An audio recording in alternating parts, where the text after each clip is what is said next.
Bonsoir à toutes et à tous et bienvenue à ce grand meeting internationaliste et révolutionnaire organisé par Révolution Permanente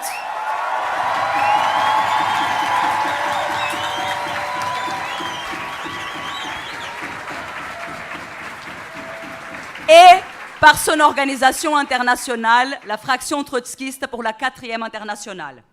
Moi, je m'appelle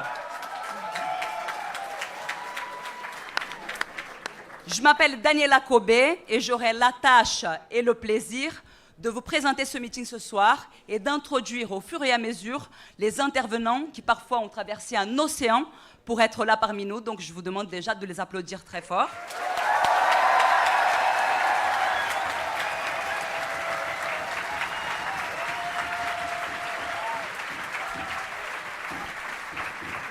Ces derniers jours, camarades, nous avons eu beaucoup de retours de gens qui nous disaient qu'il était devenu impossible de passer à côté de notre meeting.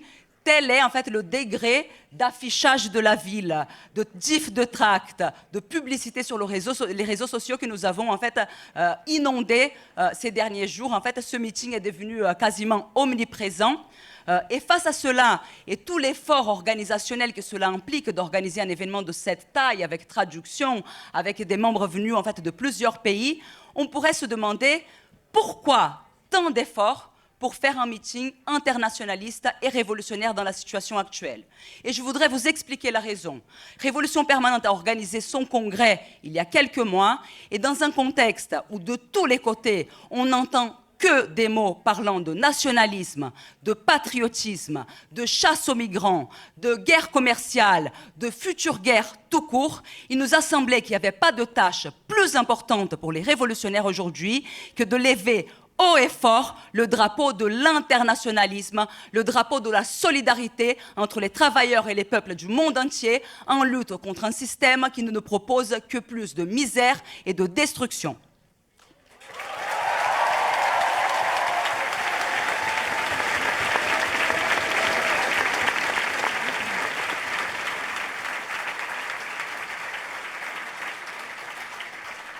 Et parce que ce système est un système mondial, nous pensons que nous ne pouvons pas nous contenter de construire des organisations révolutionnaires à l'échelle nationale, mais qu'au contraire, nous avons plus que jamais besoin d'une véritable internationale révolutionnaire. Et c'est à cette tâche que les camarades de l'FT, qui vont partager aujourd'hui la tribune avec les porte-paroles de Révolution Permanente, consacrent leur vie dans plein de pays différents.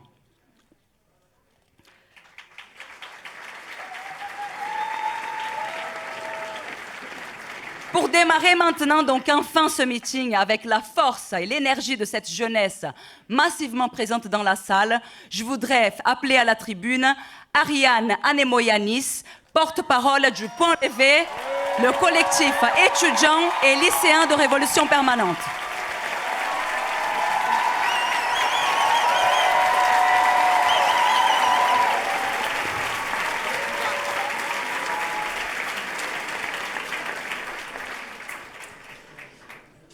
Est-ce que vous savez que pendant que vous chantez guerre à la guerre, il y en a qui sont en train de se creuser la tête pour savoir comment nous envoyer à l'armée? Il y a un général allemand, il disait récemment: la question, c'est de savoir si nous avons des gens qui sont prêts à faire la guerre, prêts à aller au bout du monde pour défendre leurs convictions et notre système de valeurs. Il faut un certain pourcentage de personnes très fortes et résistantes, qui sont prêtes à tuer, et si nécessaire, à mourir. Il faut les trouver. Ces mots, ils montrent l'ambition des classes dominantes pour notre génération. Mais moi, quand je vois les étudiants qui ont fait des heures de trajet pour venir depuis le Mirail, Rennes 2, Bordeaux, Aix-Marseille, Strasbourg, Montpellier, sans parler de nos camarades qui viennent de plus loin, depuis Madrid, Berlin, Saragosse, je me dis que la jeunesse forte et résistante qu'ils cherchent, elle existe, elle est devant moi. Mais sa force, notre force, on compte la mettre au service de l'exact inverse de ce que voudrait ce général allemand, mais de ce que voudrait aussi Macron, Trump, Mélanie. Et ça, pour la bourgeoisie, c'est un énorme problème. Parce que dans toute l'Europe, la guerre en Ukraine, elle sert de prétexte pour mettre au pas la jeunesse. 70 ans après la Seconde Guerre mondiale, l'Allemagne, elle se coordonne avec la France, la Pologne, la Belgique, pour enrôler des centaines de milliers de jeunes au nom de la sécurité du continent. Et en France, toute la classe politique, elle est pour. L'extrême droite, elle propose qu'on suive des cours sur la défense à partir de 11 ans. Macron, lui, il voudrait que l'armée de réserve, ça devienne le nouveau job étudiant. Le PS et les Verts, eux, ils soutiennent totalement la course à l'armement. Et le problème, c'est que même ceux qui défendent la paix et qui disent s'opposer à l'économie de guerre, comme la France insoumise, ils sont aussi favorables à l'enrôlement de la jeunesse au nom de la République. Pour Mélenchon, le problème du SNU, c'est que ça ne va pas assez loin, que c'est une colonie de vacances. Leur programme, c'est une conscription obligatoire de 9 mois pour nous apprendre à manier les armes, lever le drapeau, chanter la Marseillaise et pourquoi pas, servir dans la police. Alors ils ne parlent pas de service militaire, ils mobilisent l'imaginaire de la Révolution française plutôt que celui des tranchées de 14-18, mais ça revient au même. Même pour LFI, la jeunesse, elle doit se préparer à servir la France. Mélenchon, il surnomme ça l'impôt du temps au service de la patrie. Alors nous, on le dit clairement, on ne doit rien à une patrie qui force un étudiant sur 4 à vivre des banques alimentaires, à une patrie qui maintient 80% d'entre nous sous le seuil de pauvreté, à une patrie qui déporte les indépendantistes kanaks, qui réprime en Martinique et qui s'attaque aux droits du sol à Mayotte, à une patrie qui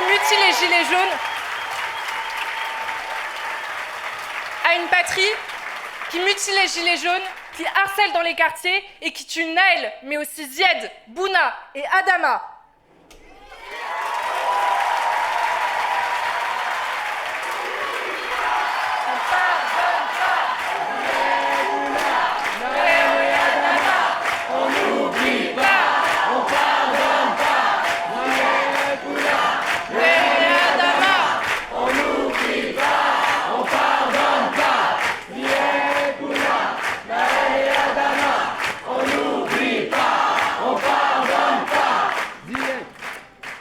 Ce sont des jeunes qui ont été tués par l'État français. Alors nous, face à ça, on assume d'être une jeunesse antiraciste, anti-impérialiste et internationaliste. On assume d'avoir choisi notre camp. Et on n'est pas les premiers à faire ce choix. En 1913, quand le régime il veut allonger la durée du service militaire à 3 ans pour gonfler les rangs de l'armée, les jeunesses socialistes, révolutionnaires, anarchistes, syndicalistes, elles organisent des manifestations de masse sur le mot d'ordre « à bas l'armée » et elles lancent des mutineries dans les casernes. Les conscrits, ils chantent l'international devant les officiers, ils font tourner des pétitions contre la réforme, ils se rendent en tenue militaire dans les meetings contre la guerre, voire ils appellent à la désertion. Et au total, jusqu'en août 1914, ce seront des centaines de milliers de jeunes qui se mobiliseront pour s'opposer à la boucherie qui vient. Et nous, un siècle plus tard, avec le point levé, on veut s'atteler à reconstruire cette tradition internationaliste. Et c'est notamment pour ça qu'on a rejoint la coalition Guerre à la guerre, avec des dizaines d'organisations et collectifs pour constituer, dès maintenant, un bloc contre le militarisme et l'impérialisme. Ça, c'est une tâche très importante et très ambitieuse. Mais on ne part pas de rien. On a été des dizaines de milliers d'étudiants à se mobiliser dans les campus du monde entier contre le génocide à Gaza et contre la complicité des impérialismes. Et à l'appel des étudiants de Columbia, le mouvement étudiant il a réémergé comme un acteur central sur la scène internationale. Et à chaque fois, la réponse elle a été brutale. L'Europe, elle surjoue beaucoup l'opposition à Trump au nom de la démocratie et de la liberté. Mais en vrai, entre les poursuites administratives, les procès, les déportations, les lois qui criminalisent toute critique d'Israël, on assiste en réalité à une politique de répression coordonnée de tous les régimes occidentaux. Moi, je suis honorée de faire partie d'une génération qui compte tant d'étudiants et lycéens, tellement déterminés à en finir avec la barbarie coloniale qu'ils sont prêts à faire face à la violence d'État, qui sourient aux caméras avec fierté quand ils se font embarquer, qui font lever de victoire sur le chemin du commissariat. Et je pense en particulier à Mahmoud Khalil, emprisonné dans les geôles de Trump, aux étudiants expulsés d'Allemagne. Je pense en particulier à Liu Lijun, qui a été déporté vers la Chine depuis les États-Unis. Mais je pense aussi à ces lycéens de Strasbourg qui ont été perquisitionnés la semaine dernière, aux 10 étudiants de Sciences Po qui ont été exclus de leur école, et à Luigi, un camarade étudiant qui a pris 6 mois de sursis et 140 heures de travaux d'intérêt général parce qu'il a occupé un amphi de la Sorbonne.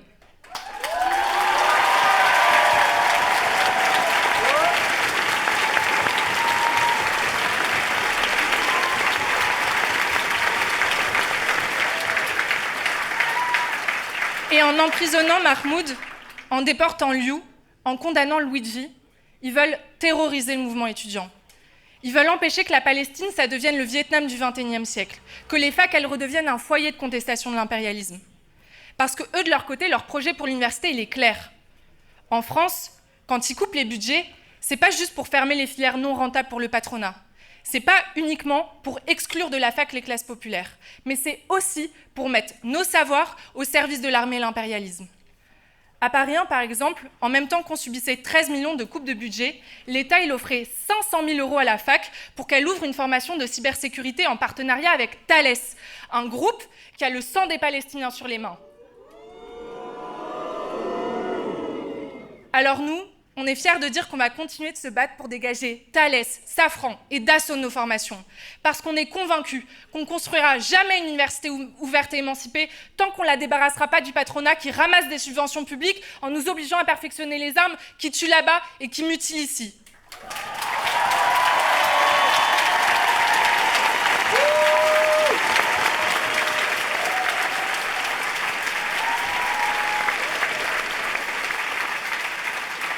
Nous, ce qu'on veut, c'est une université ouverte aux enfants d'ouvriers et aux étrangers, mise au service des besoins de la majorité.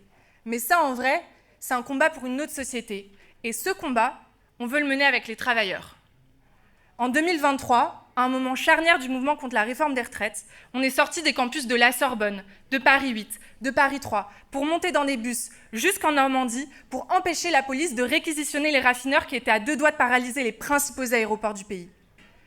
Moi, je milite depuis 2018, mais c'est à ce moment-là, quand j'ai vu la peur panique d'un gouvernement face à 150 raffineurs en grève, que j'ai compris jusqu'au bout la force de la classe ouvrière, sa capacité non seulement à paralyser l'économie, mais aussi en potentiel la transformer selon les besoins de la majorité.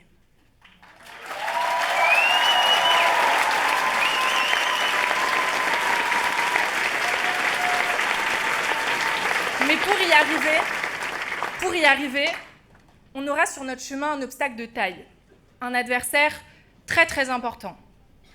On devra aussi faire face à l'extrême droite. Dans les facs, il y a des groupuscules fascistes comme la Cocarde qui font des opérations punitives jusqu'à envoyer des étudiants de gauche à l'hôpital. Ils sont à la fois violents, dangereux, mais aussi pathétiques et ridicules. Leur méthode, c'est de provoquer, se faire dégager et se victimiser dans les médias Bolloré pour implorer Retailleau de nous réprimer. Mais le pire, c'est que parfois ils y arrivent. Alors je voudrais exprimer toute notre solidarité au nom de RP et du Pan Levé à la jeune garde qui est attaquée aujourd'hui par le régime sur ordre du RN pour la simple raison qu'il mène une lutte antifasciste.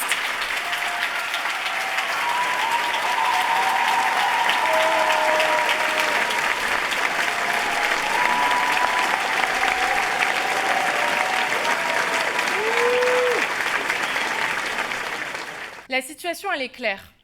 L'extrême droite, elle mène une offensive organisée contre notre camp, main dans la main avec le gouvernement. Et on va devoir faire front. Nous, c'est ce qu'on a tenté de faire à Bordeaux et Paris 1. On a monté des comités d'action avec des étudiants organisés et non organisés qui partageaient un objectif commun, ne laisser aucun centimètre de terrain à l'extrême droite. Et c'est cette méthode qui nous a permis de les virer de nos campus, de réunir des dizaines d'organisations dans des rassemblements antifascistes. Et c'est comme ça qu'on a montré que ce n'est pas avec des alliances électorales avec le Parti socialiste, ni des condamnations en justice de Marine Le Pen qu'on les fera vraiment reculer, mais uniquement quand c'est nous qui sommes à l'offensive, par en bas et sur le terrain.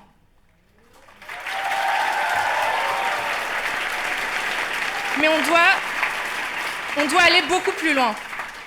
On doit s'inspirer des années 60, quand des milliers d'étudiants et lycéens y quadrillaient la capitale pour mettre un terme au ratonnat des fachos contre les indépendantistes algériens.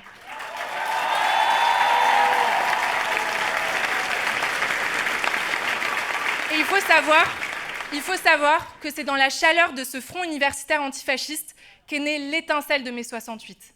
Dans la lutte contre l'extrême droite, dans l'indignation face à la torture en Algérie et dans l'alliance avec le monde du travail. Et alors on est nombreux à être inquiets de la montée des idées réactionnaires, à se sentir déboussolés face au militarisme, démunis par la barbarie du capitalisme. Cet héritage, il est précieux pour qu'on se rappelle que c'est précisément dans ce type de situation qu'en réalité les possibilités pour notre camp, elles sont les plus grandes. – Mais si on veut les saisir jusqu'au bout, on a besoin de s'organiser. Cette année, il y a plus de 11 000 étudiants qui ont voté pour les listes anticapitalistes et révolutionnaires du Point Levé. Et je ne sais pas si vous vous rendez compte, mais ça faisait des décennies que ce n'était pas arrivé. En parallèle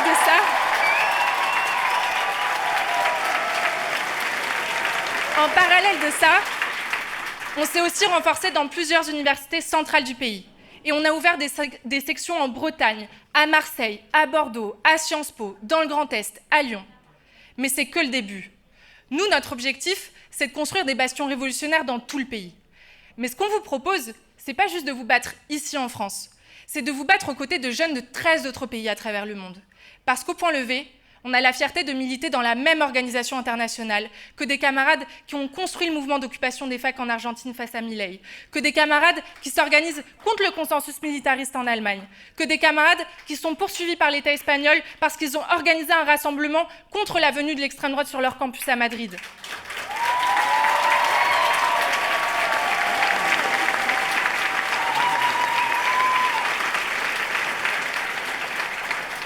Et c'est en se forgeant dans cet internationalisme concret et vivant qu'on sera en mesure, ici en France, de construire le Point Levé comme une grande organisation de jeunesse révolutionnaire. Mais pour ça, on a besoin de vous. Alors je vous invite à nous rejoindre pour qu'on fasse comme ces jeunes qui, avant nous, ont choisi de s'engager parce qu'ils avaient compris que la révolution, elle est nécessaire, possible, souhaitable, mais aussi que dans un monde fait de misère et de souffrance, militer pour que tout le monde puisse être libre, eh bien c'était finalement ça, le début de la liberté. Merci.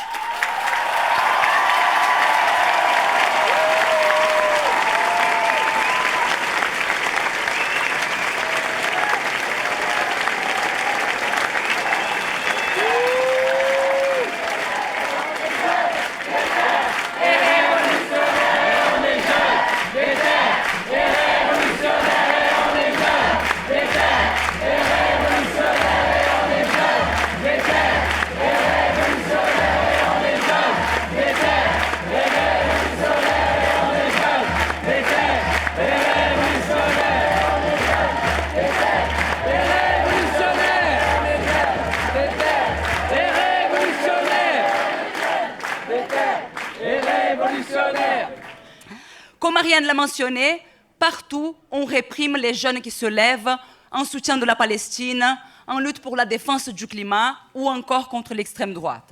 En France, on accuse d'apologie du terrorisme ceux qui se solidarisent du peuple palestinien et on appelle à dissoudre des organisations antifascistes, comme l'a mentionné Ariane, et aussi pro-Palestine, comme Urgence Palestine, et on voudrait ici leur transmettre toute notre solidarité.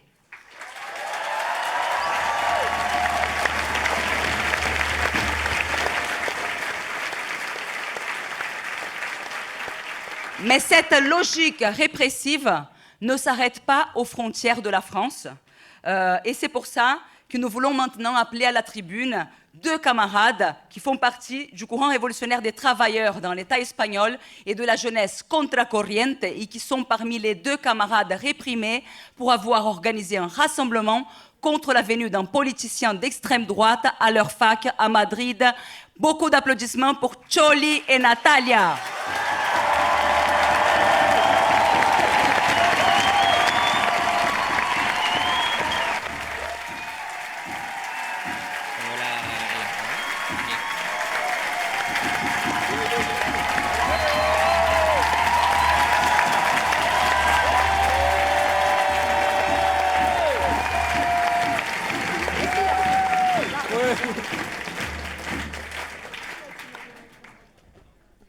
Hola a todos, es un enorme orgullo poder estar hoy en este gran y tan necesario mitin internacionalista. Como todas las que estáis aquí, en el Estado español venimos dando la pelea contra el auge de la extrema derecha. Nosotras somos parte de las 7 de Somosaguas, denunciadas por un dirigente ultraderechista, por una protesta en la universidad y acusadas por la justicia burguesa de delito de odio por haber plantado cara a sus ideas reaccionarias junto a cientos de estudiantes y trabajadores.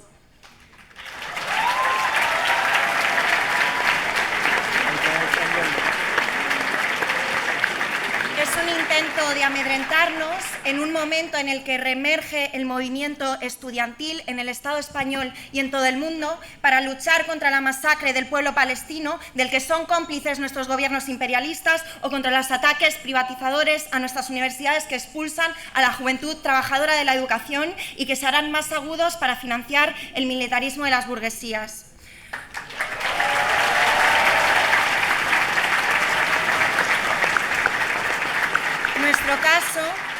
Nuestro caso no es un caso aislado, es un ejemplo más del auge represivo y reaccionario que está sucediendo en todo el mundo, que aplican gobiernos de derechas, pero que también aplican aquellos gobiernos que se dicen progresistas. En el Estado español, la izquierda reformista, como Podemos, ha jugado un papel en mantener, en elaborar y en aplicar políticas represivas que le abren el camino a la extrema derecha.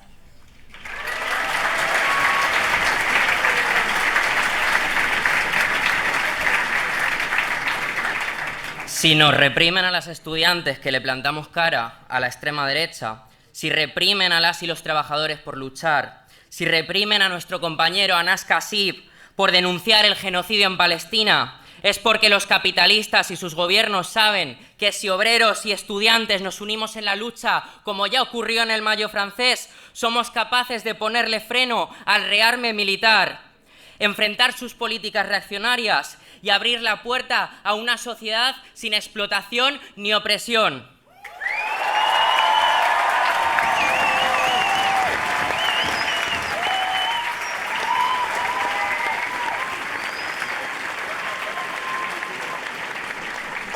Este acto es una muestra de que, aunque crezca la extrema derecha, está comenzando a emerger una juventud a la que este sistema no le tiene absolutamente nada que ofrecer y que está dispuesta a plantar cara a la barbarie capitalista.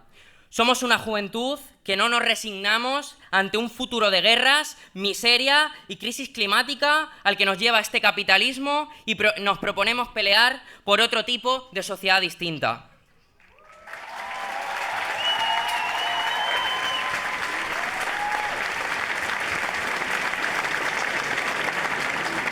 Tenemos el desafío de levantar una gran juventud socialista y revolucionaria que juegue un papel junto a la clase trabajadora para que las futuras revueltas y revoluciones de los próximos años no sean derrotadas y reprimidas por la reacción, o por el contrario, para evitar que sean desviadas hacia proyectos reformistas que te prometen que es posible hacer un capitalismo amable. Por eso, desde la FT, humildemente, nos proponemos la enorme tarea de construir una gran juventud socialista y revolucionaria que luche junto a la clase trabajadora para que estos procesos revolucionarios que se van a dar no sean derrotados por la reacción o desviados por el reformismo. La juventud no puede caer en la resignación y la desilusión, y debemos más que nunca servirnos de una herramienta para aprender de la experiencia al calor de la lucha de clases y forjarnos de una estrategia que lleve a las revoluciones del mañana a la victoria. Compañeras, el futuro es nuestro.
Depuis quelques mois, le retour de Trump à la Maison-Blanche a impacté fortement la situation internationale.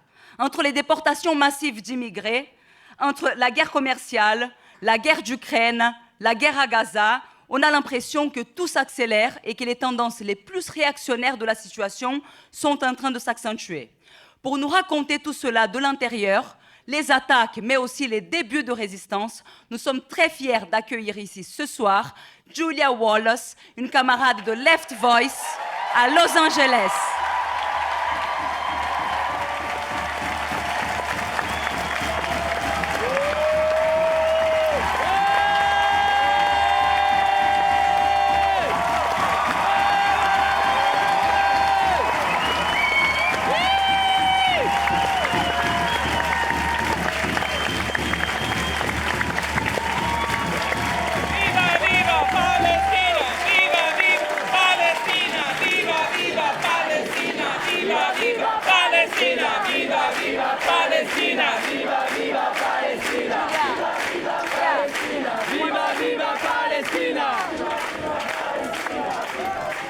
What's up, comrades?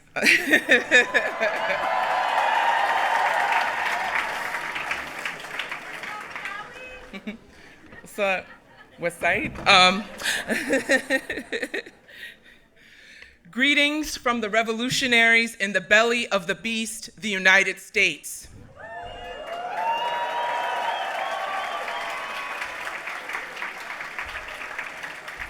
That's right. The far right is attacking our democratic rights with unprecedented speed. The Trump administration wants to create a new normal where immigrants are deported without civil rights, where anyone who defies Trump faces retaliation, where fear and austerity go hand in hand. But many of us here and those watching, we have fought repression. We have faced jail. Many of us still face charges. We have faced tear gas, we've been retaliated against, and we still stand for revolution.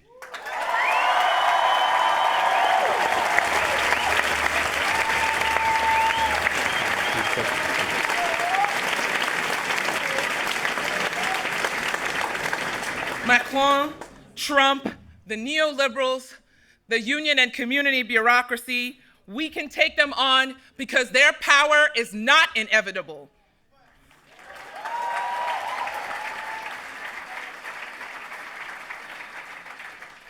Trump, in his second term, is even more determined to save the declining US imperialism on the backs of the workers. He is a billionaire capitalist who inherited wealth from a family who invested in the Nazis. Trump is a misogynist, a bigot slumlord who came to power again on bigotry, anti-science, fear, with the aid of an already undemocratic US electoral system, itself rooted in slavery. Trump's strongest weapon is the oldest one of the capitalists: divide and conquer the working class and oppressed. Trump and the Republican victories have immigrants in their targets. Immigration agents called ICE conduct terrifying raids. They knock down people's doors, bust their car windows open. They even pretend to be children's parents in order to take them out of school to deport them. Immigrants with tattoos are being sent to Guantanamo prison without due process. And we will fight for all of them because the worker struggle has no borders. No one is illegal.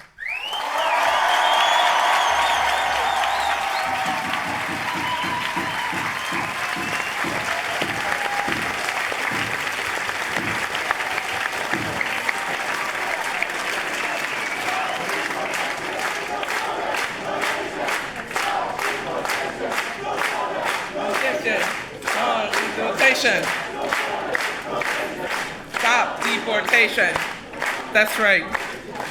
Under Trump and the Republicans, Mexican, Haitian, Venezuelan, and many other immigrants are being sent to El Salvador, the notoriously repressive prison terrorism confinement center. Even public officials have been targeted, like the mayor of Newark, New Jersey, Ras Baraka, who is a Democrat who publicly went to the immigration detention center and was aggressively arrested. Trump is attacking social services, trans rights, and the right to unionize. He seeks to consolidate executive powers by openly defying an already undemocratic institutions of the state. And conversely, Trump is freeing far-right activists that stormed the Capitol, while the Trump administration continues to fund Israel in its genocide and starvation of Palestine and is bombing Yemen. Trump continues the brutality started by Biden, threatening students and faculty alike for having encampments in protest of Palestine. Trump is attempting to cut funding of universities that dare to defy him. Columbia University Union President Grant Minor has even been detained and expelled from the university, and Mahmoud Khalil, a leader of the pro-Palestinian movement and student at Columbia University, is still being detained and threatened with deportation. Free Mahmoud Khalil.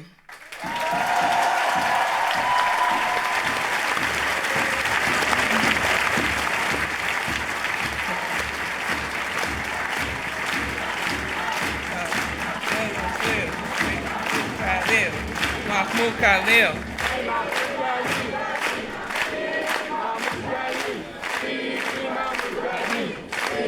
Mahmoud Khalil.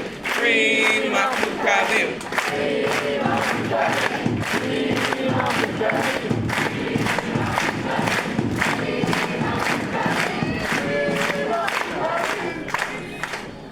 Comrades, Trump does not pretend to be neutral. He is clearly the representative of the capitalist class. His administration ushers billionaires into the state, like his friend, apartheid Clyde Elon Musk, who gave a Nazi salute, and union buster Jeff Bezos.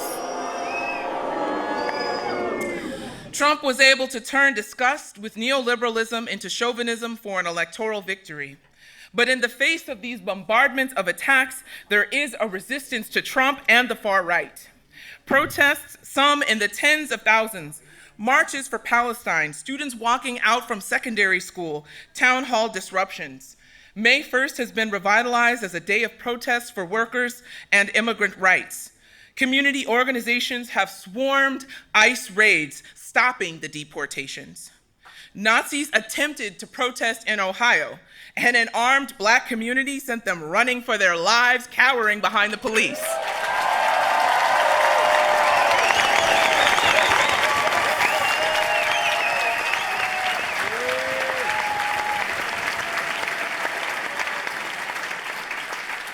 There are different aspects of the resistance and sectors of the population opposing Trump, including some of his former supporters. He has lost legitimacy. And for that reason, Trump has done things like rescind visa terminations for 1,500 student immigrants. With Trump's initial threats, he has been forced to slow down. But comrades, there is a risk of co-optation. Democrats like Alexandria Ocasio-Cortez and Sanders are attempting to co-opt the resistance. They organized the ironically named Fight Oligarchy rallies. Some of tens of thousands of people attended. They even mildly criticized the Democrats for not fighting Trump enough. But both AOC and Sanders voted to give more money towards the genocide in Palestine. Boo! Yeah, that's right. Trump said that he would Sanders said he would work with Trump to further militarize the US-Mexico border, the deadliest border in the world. Sanders and AOC assisted in breaking the potential railroad strike of December 2023, which could have shut down the national supply line. And a few months ago, Sanders voted to confirm Marco Rubio, a far-right warmongering politician. Tell me, how can you fight oligarchy if you promise to work with oligarchy?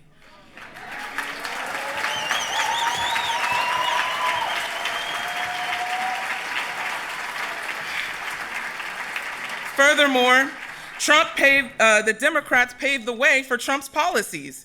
It was President Obama, the deporter-in-chief, who deported more immigrants than any other president in US history. And it was the Democrats, led by Genocide Joe, who presided over the worst genocide in recent history.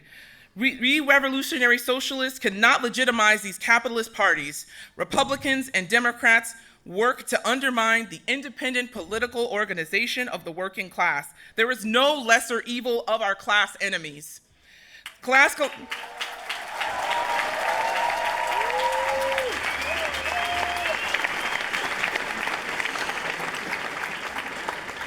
Class collaboration is working class submission. We can't be in the same political party as Jeff Bezos or Hillary Clinton and expect our interests to be represented. We need a working class party that fights for socialism, that fights every injustice that the oppressed face with the methods of the working class, led by the working class.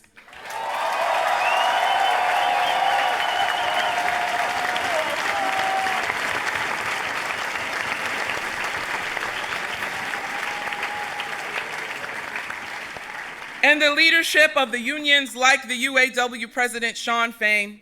Before Trump was elected, he called Trump a scab. He said he was a sellout to the workers. Now, 6 months later, Shawn Fain says he will support the tariffs and work with Trump. Again, working with Trump.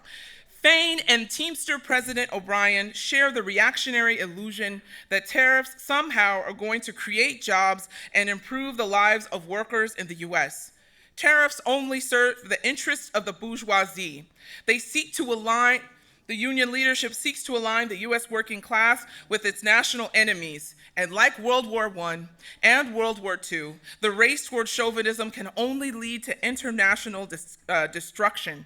The union bureaucracy, even when it has been willing to be combative, does not defend the power of the working class. They use it as a bargaining chip to maintain the status quo under capitalism.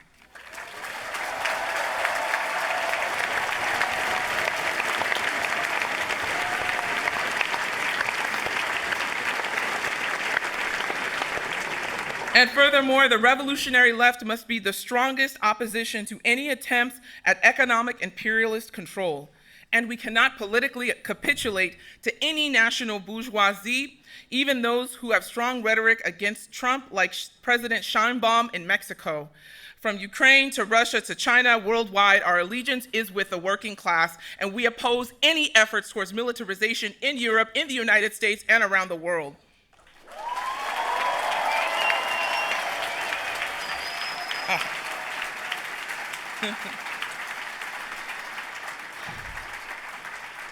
Comrades, last month, my union, SEIU Local 721, a majority woman, multiracial union of social workers, sanitation workers, and nurses went on strike. 55,000 of us took the streets over in Los Angeles, and we inspired the country.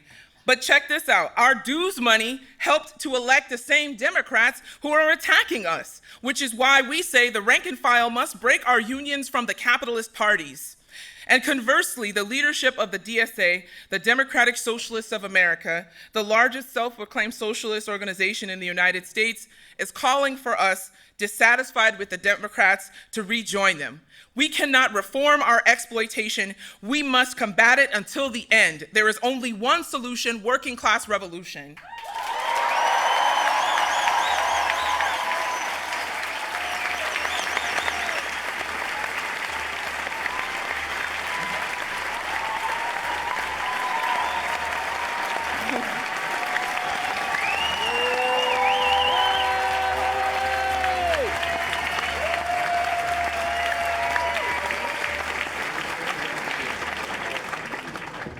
Our international, the Trotskyist fraction, has put forward electoral campaigns with clear class-independent revolutionary program, like our comrade Miriam Bregman here in France. Left Voice, we are at our 10-year anniversary this year. We aim to contribute to the emergence of a revolutionary party with our comrades of the Trotskyist fraction to fight against racism, for socialist feminism, and workers' hegemony, with a Generation U that is organizing at workplaces like Starbucks and Amazon, and to fight against the genocide of Palestine. That's what we write about, and it's what we do.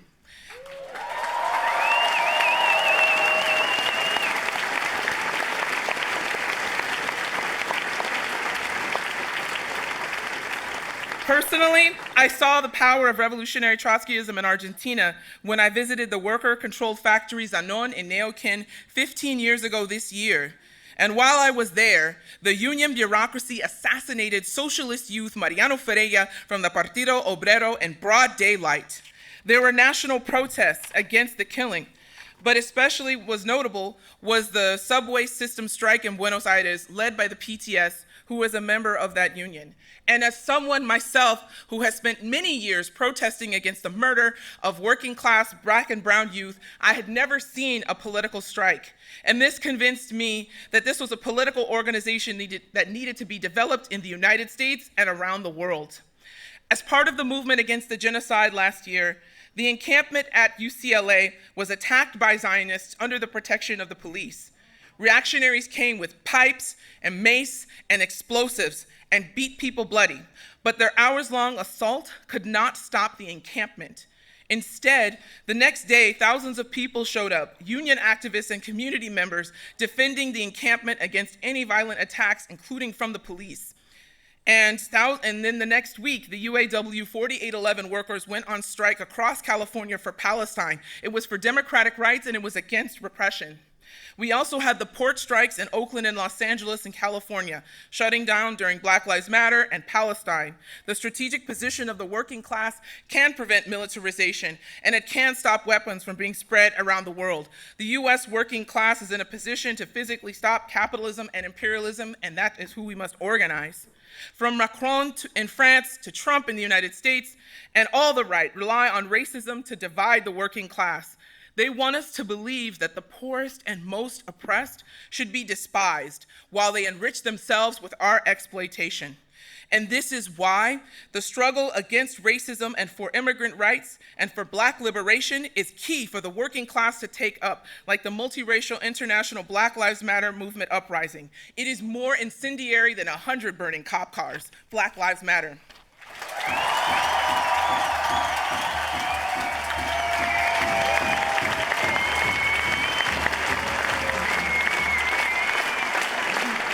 Lives matter. Black lives matter. Black lives matter. Black lives matter. Black lives matter. Black lives matter.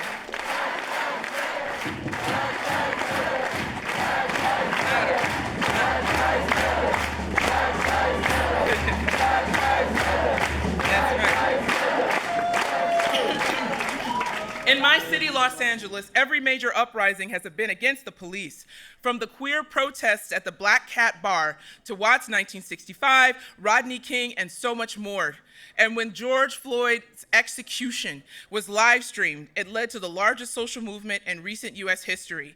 The police are despised worldwide, but no justice, no peace.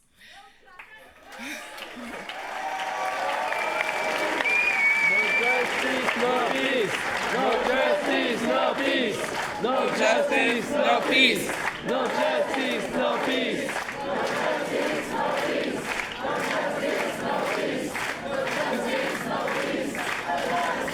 peace. No justice, no peace. Abolish the police. That's right. It is not possible to have the immense wealth and private property that the capitalists have alongside the immiseration and poverty without a violent, daily, racist, sadistic police force. They enjoy the brutality. If we, the multiracial working class and precarious youth, struck for Black lives, as the comrades did in Argentina for Mariano Ferreira, it would be explosive. The cops are not part of the working class. They are scabs. They are attack dogs of capital. Nique la police.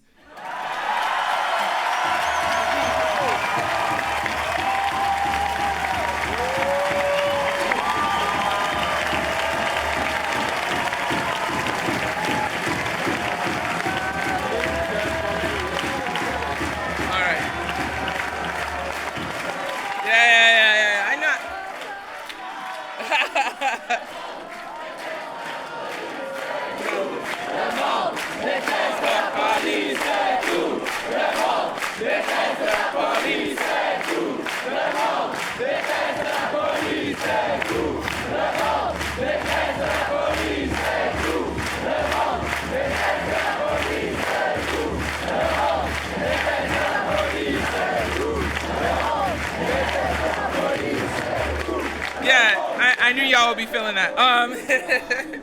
The Trotskyist fraction takes up this fight for Black liberation. Black people are the powerhouses of the working class in the United States, from the multiracial fight for democratic rights, the civil rights movement, to the combative anti-imperialist Black revolutionary tradition. We are some of the most combative sectors of the proletariat. As Black Trotskyist C.L.R. James said, the only place Black people did not revolt is in the pages of the capitalist historians. And Trump is attempting to burn those pages and burn those books. And this is why, and for so many other reasons, our fight against the genocide in Palestine, we fight for and defend our comrade Anas Kazib. We will in no way allow the state, which is so brutal and so racist, to attack us and to attack our comrade. If you touch one of us, you touch all of us.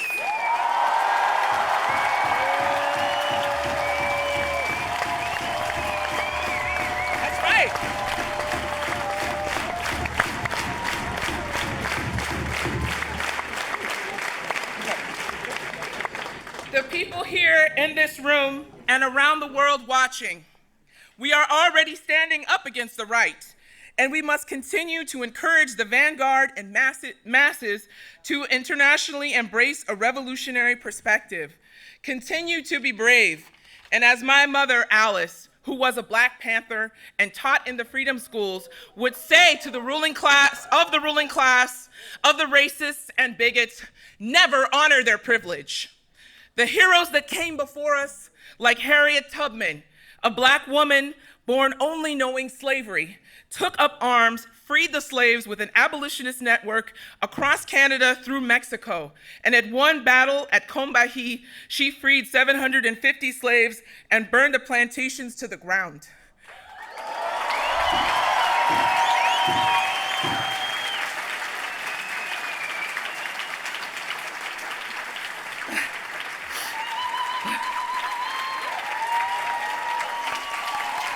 Badass woman.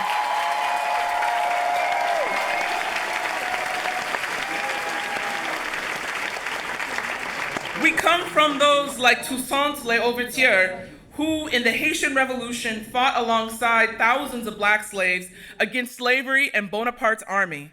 It is important to me, while I'm staying in Paris, to pay homage to this revolt against colonialism and oppression and against French imperialism that robbed Haiti of its future with thousands of crippling debt.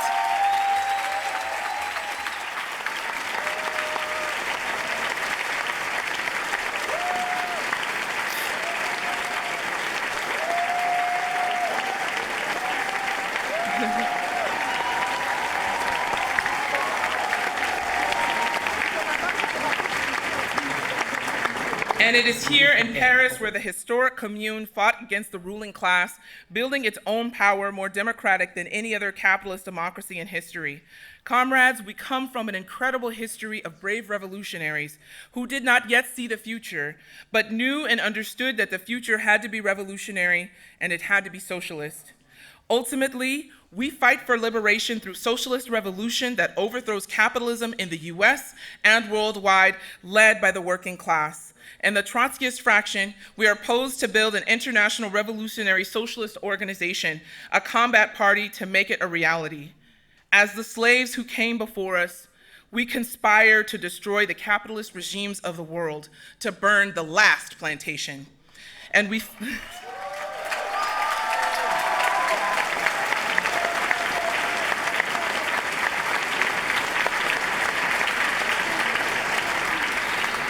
And we fight together against the bureaucracy and the reformists who tell us we cannot win.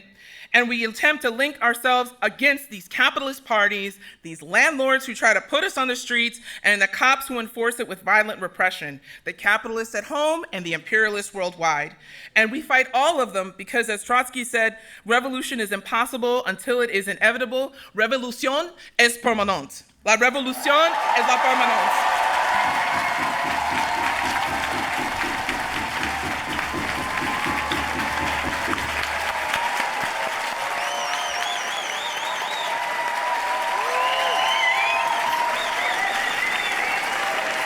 There is only one solution: revolution. Thank you.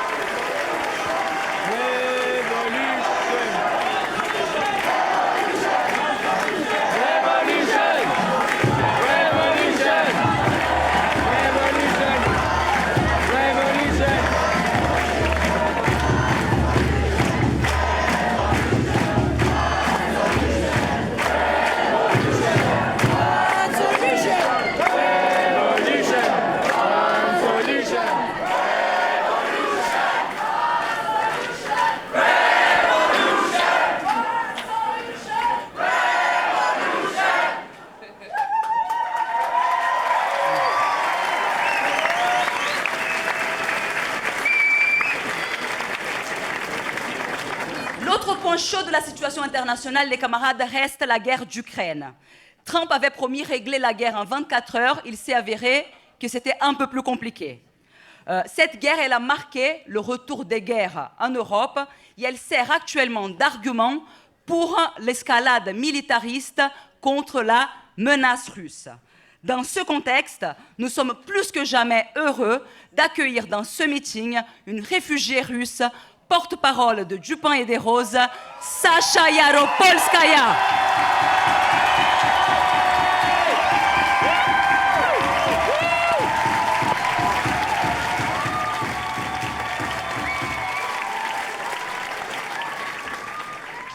Bonsoir à tous, je suis heureuse d'être là, mais désolé, je vais commencer mon speech par une mauvaise nouvelle.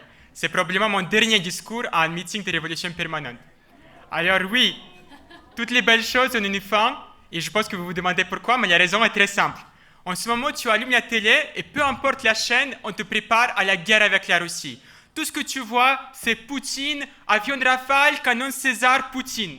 Et juste, imaginez une seconde, une expérience de pensée. Vous êtes une organisation d'extrême gauche qui s'appelle déjà Révolution permanente. Vous êtes déjà visé par la répression et en plus, vous avez l'audace d'avoir une porte-parole russe. Je veux dire, c'est un peu too much. Il faut mettre stop à ça.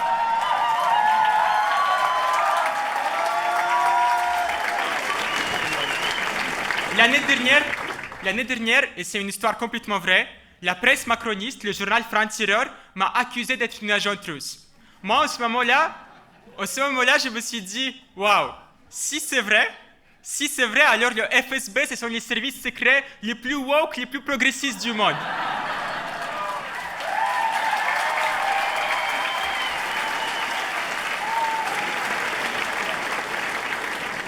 Je veux dire, Poutine incarcère les personnes queer.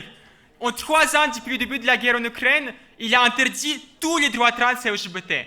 Mais ils ont décidé de faire une exception pour moi. Ils se sont dit, allez, on va l'envoyer en France faire de la propagande anti-guerre. C'est ça la déstabilisation idéologique, c'est ça la guerre hybride.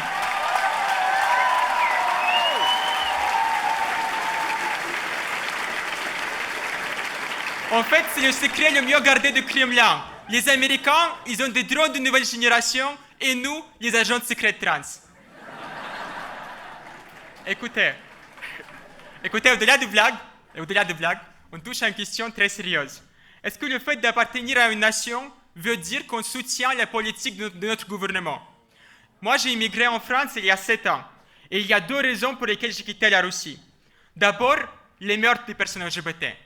Mais ensuite et surtout, le service militaire obligatoire. C'était avant le début de la guerre en Ukraine, mais la militarisation était déjà là, partout. Poutine venait d'annexer la Crimée et la nation s'est soudée autour de lui. Et depuis que je suis parti, les choses ont avancé à une vitesse vertigineuse. Désormais, ils apprennent dès le collège aux enfants à tenir un fusil automatique. On leur apprend le patriotisme, l'amour du drapeau bleu, blanc, rouge, la haine de Lénine, parce que celui-ci a donné l'autodétermination à l'Ukraine. Et surtout, ils apprennent aux enfants à haïr les Ukrainiens. On leur apprend à détester les Ukrainiens aujourd'hui pour aller les tuer demain, dans des batailles insensées, village par village, kilomètre par kilomètre, pour des territoires complètement dévastés à l'est de l'Ukraine. Le nationalisme, le chauvinisme, quand on le nourrit dès l'enfance, ça permet ça, d'avoir une masse de soldats, des centaines de milliers, que tu peux envoyer mourir dans une boucherie de tranchées sans qu'ils se révoltent.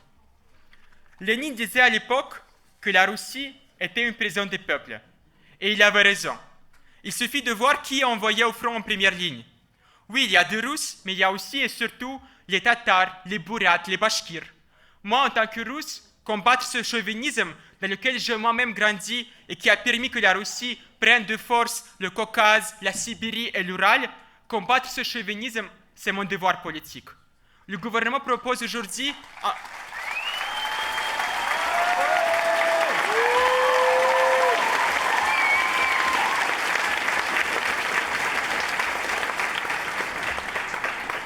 Le gouvernement propose aujourd'hui un pacte terrible aux travailleurs russes. Écoutez bien. Des contrats militaires avec des salaires énormes, des millions de roubles en échange du sang ukrainien.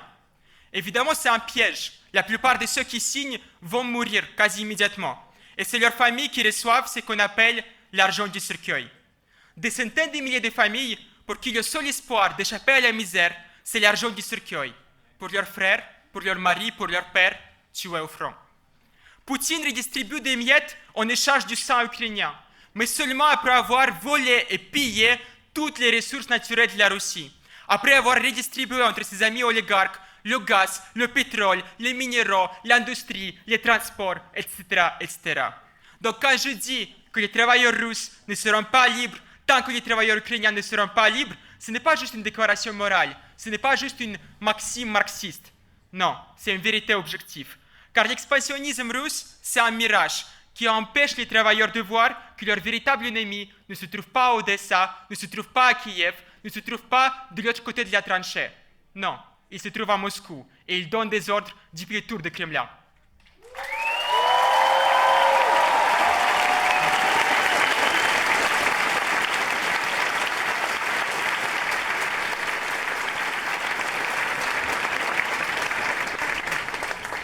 Mais une fois qu'on a dit ça, on doit parler de la libération du peuple ukrainien.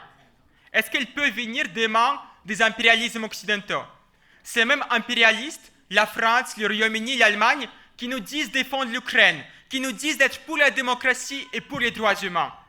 Ils nous disent qu'ils sont contre les massacres des enfants, contre les bombardements des hôpitaux et des écoles, quand il s'agit de Mariupol et de Kharkiv. Mais ils les soutiennent quand il s'agit de Rafah ou de Khan Younes de la bande de Gaza.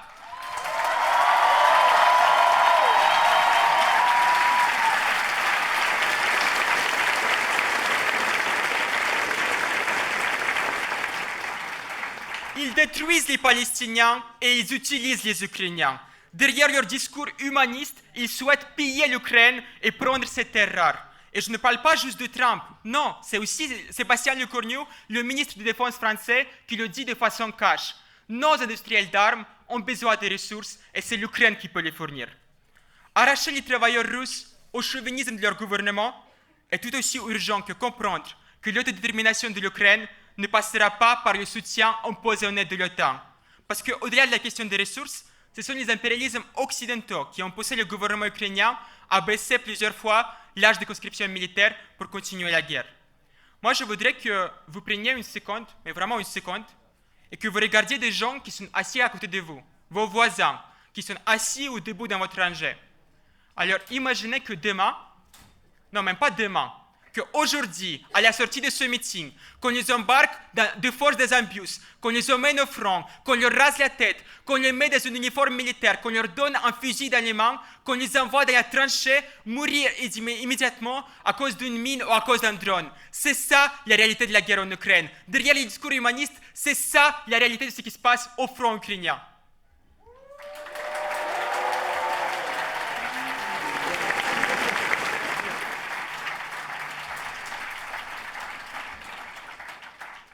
Moi, j'ai grandi dans les montagnes du Caucase et tous les jours, quand je me réveillais et que je marchais à l'école, je voyais dans l'horizon les côtes enneigées de Elbrus.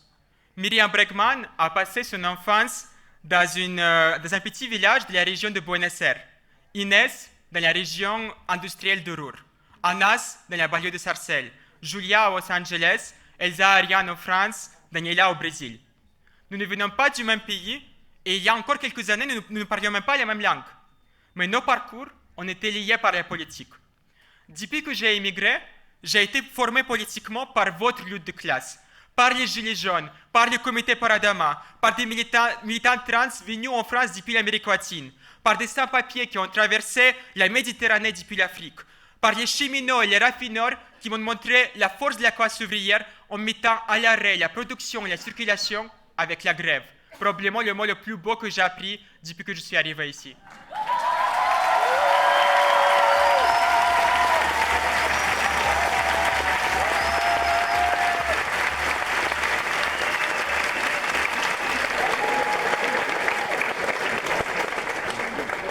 C'est ici que j'ai compris ce que signifie véritablement l'internationalisme. C'est en prenant part à vos luttes qui sont devenues les miennes. C'est en comprenant que de vos victoires dépend la nôtre et que vos défaites auront de lourdes conséquences pour nous aussi. Et c'est ici aussi que j'ai compris, après beaucoup d'années de questionnement, quelle sera la seule sortie progressiste de la guerre en Ukraine. Je ne parle pas de la paix que vont finir par négocier Trump et Poutine. Ce sera une paix impérialiste, une paix avec des annexions, une paix de pillage, une paix qui va signer la vassalisation totale de l'Ukraine. Non, ce dont je parle, c'est une mobilisation commune des travailleurs russes contre Poutine, des travailleurs ukrainiens contre Zelensky et l'OTAN. C'est ça la seule façon d'obtenir une véritable autodétermination à l'Ukraine et à tous les peuples de la région. La seule réponse possible à la guerre en Ukraine est une réponse internationaliste.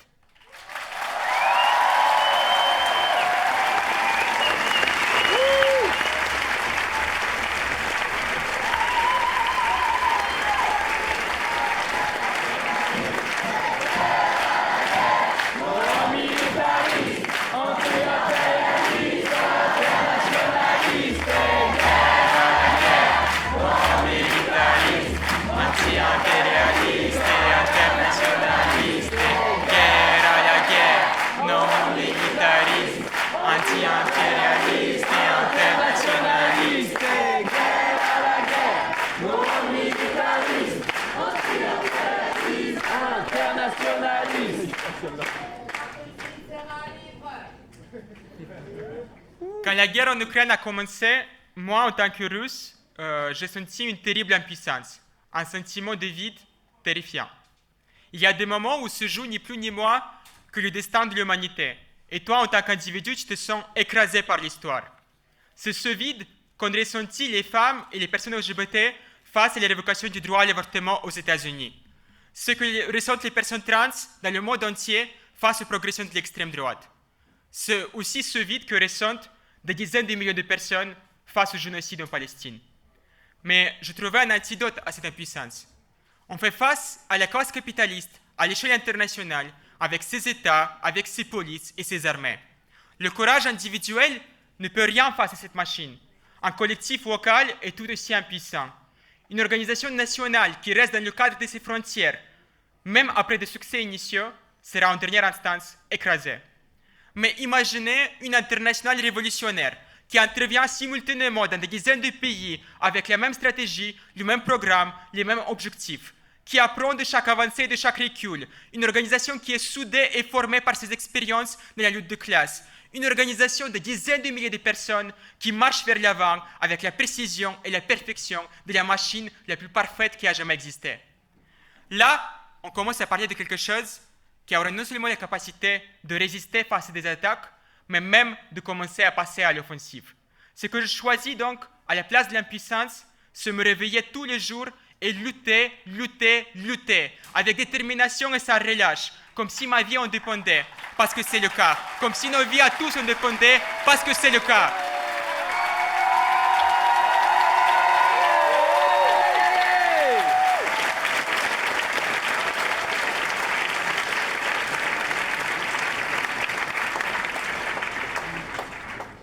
Il y a un an, avec du pain et des roses, on a initié et co-organisé en 2 semaines la plus grande mobilisation pour les droits trans dans l'histoire de ce pays. Mais une journée de mobilisation ne suffit pas, ce n'était qu'une première étape. L'extrême droite, elle souhaite nous écraser à l'échelle internationale. Moi, je vois ça comme un défi.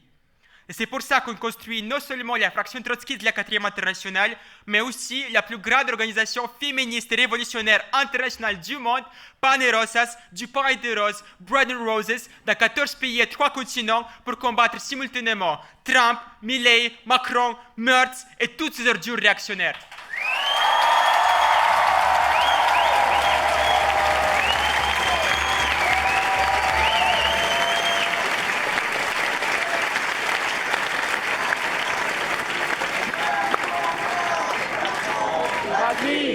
Patriarcat, même racine, même combat.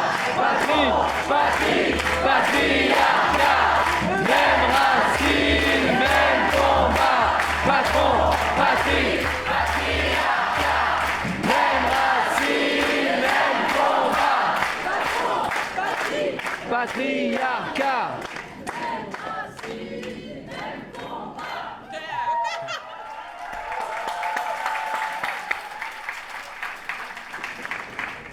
Justement, en parlant des ordures réactionnaires, Aux États-Unis, en ce moment, Trump fait des discours pour s'attaquer aux marxistes et aux communistes. Et en réponse, il y a beaucoup de politiciens qui disent aux États-Unis « Non, non, non, rassurez-vous, nous ne sommes pas communistes, nous sommes juste de gauche. » Et en France, il y a aussi ceux qui pensent qu'il faut arrêter de parler de la classe ouvrière, qu'il faut plutôt parler du peuple, qu'il faut arrêter de parler de la grève générale pour plutôt parler de la révolution citoyenne par les urnes. Et bien la différence est là. Nous, avec Révolution permanente, on assume. Oui, nous sommes le pire cauchemar de l'extrême droite. Oui, on est marxiste. Oui, on est trotskiste. Oui, on est communiste et révolutionnaire.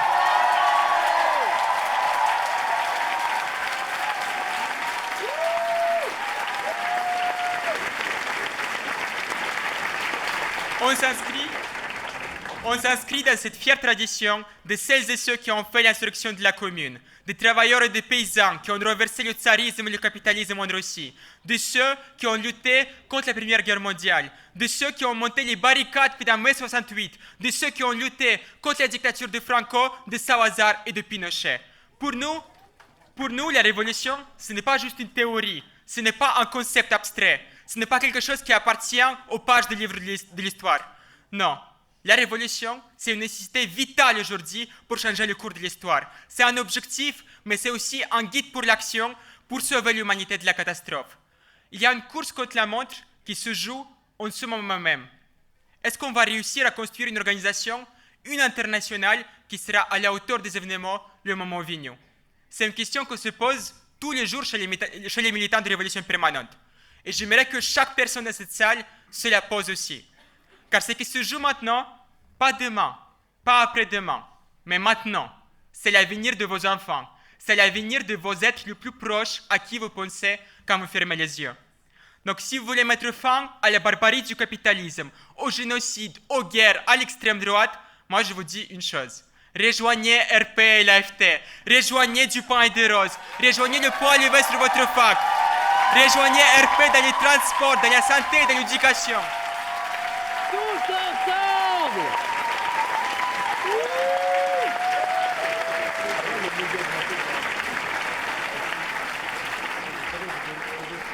Rejoignez-nous, combattez à nos côtés et soyez sûrs d'une chose. Nous n'allons jamais lâcher, nous n'allons jamais capituler, nous allons combattre jusqu'au bout, jusqu'à la victoire.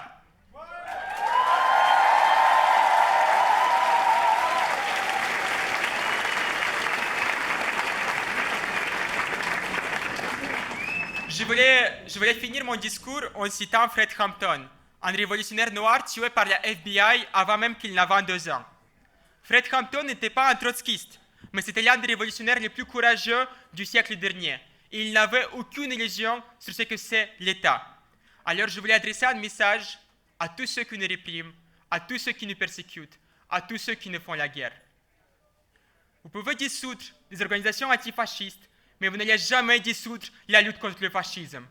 Vous pouvez dissoudre des organisations de la cause palestinienne, mais vous n'allez jamais arrêter le mouvement de solidarité avec les Palestines. Et vous pouvez essayer d'arrêter des révolutionnaires, mais vous n'allez jamais réussir à empêcher la révolution. Merci.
Les camarades, malheureusement, la politique va-t-en-guerre du président Macron ne s'arrête pas non plus aux frontières de la France. Et nous avons chez nos voisins en Allemagne, là aussi, une course militariste inédite depuis des décennies. Il y a un grand tabou qui vient d'être brisé, qui était celui de l'armement de l'Allemagne en fait depuis la période nazie. Et là, c'est toute l'Europe en fait qui est en train de s'armer. C'est pour ça qu'aujourd'hui, nous sommes très heureux de recevoir ici une camarade qui milite dans l'organisation internationaliste révolutionnaire en Allemagne, qui est une travailleuse sociale, qui a été candidate aux dernières élections législatives, Ines Reider.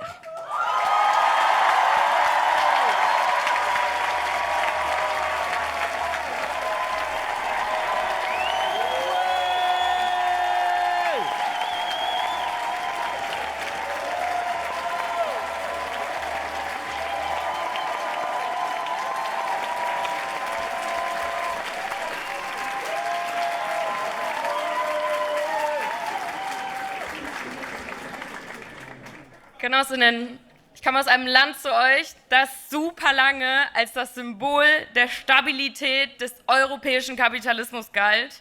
Ihr wisst es, Deutschland hat die kapitalistische Krise von 2008 relativ okay überstanden. Aber jetzt hat sich das Blatt gewendet. Die globale Krise ist einfach so tief, dass selbst Deutschland ihr nicht entkommen konnte. Seit 2 Jahren befinden wir uns in einer Rezession. In der Automobilindustrie sollen Zehntausende Stellen abgebaut werden und unsere Chefs überlegen, Produktionsstätten zu schließen oder statt Autos in den Werken jetzt Waffen zu produzieren. Bei den Wahlen in 2021 ging es noch hauptsächlich ums Klima. Aber dann hat der ehemalige sozialdemokratische Bundeskanzler Olaf Scholz zum Ukraine-Krieg eine militärische Zeitenwende ausgerufen und über Nacht zusätzliche 100 Milliarden Euro für die Bundeswehr durchgesetzt. Auf einmal war es völlig egal, dass Armeen die Klimakiller Nummer 1 sind. Aber seine Regierung ist im letzten Herbst auseinandergebrochen, weil die Militarisierung nicht schnell genug vorangegangen ist. Die neue Regierung besteht aus der christlich-konservativen CDU und wieder der Sozialdemokratie. Sie hat sich auf die Fahne geschrieben, die Aufrüstung noch mehr anzukurbeln. Und unser neuer Bundeskanzler, Friedrich Merz, meinte, koste es, was es wolle. Klar, er will die stärkste Armee Europas aufbauen. Und sein Außenminister will die Militärausgaben auf 5% des BIP erhöhen. Das ist einfach mehr als eine Verdopplung. Es wären einfach 225 Milliarden Euro jedes Jahr. Wie das alles finanziert werden soll? Natürlich durch massenhafte Angriffe auf uns Beschäftigte und auf unsere Leben. Wo gekürzt wird, bei Sozialausgaben, bei pädagogischen Angeboten und bei Material im Krankenhaus. Und als ob das noch nicht genug wäre, soll der 8-Stunden-Tag abgeschafft werden. Durchgesetzt werden soll das dann alles mit Angriffen auf das Streikrecht und einer massiven Aufrüstung der Polizei. Für dieses Projekt hat Merz, genauso wie Trump, dann auch Großkapitalisten in sein Kabinett geholt und es passt einfach wie angegossen. Merz selbst saß im Aufsichtsrat von circa 1 Dutzend Unternehmen und Banken, unter anderem der HSBC, wo er 5.000 Euro pro Tag und damit in einem Jahr fast 2 Millionen Euro verdient hat. Ich bin Schulsozialarbeiterin. Wenn ich mit 67 in Rente gehe, denn das ist das Rentenalter in Deutschland noch, werde ich in meinem ganzen Leben keine 2 Millionen Euro verdient haben. Merz spricht von Parallelgesellschaften, wenn er gegen Migranten hetzt. Aber Leute, ich frage mich, wo entsteht hier eine Parallelgesellschaft? In dem Arbeiterinnenbezirk, in dem ich lebe und arbeite, oder in deinem CEO-Kabinett?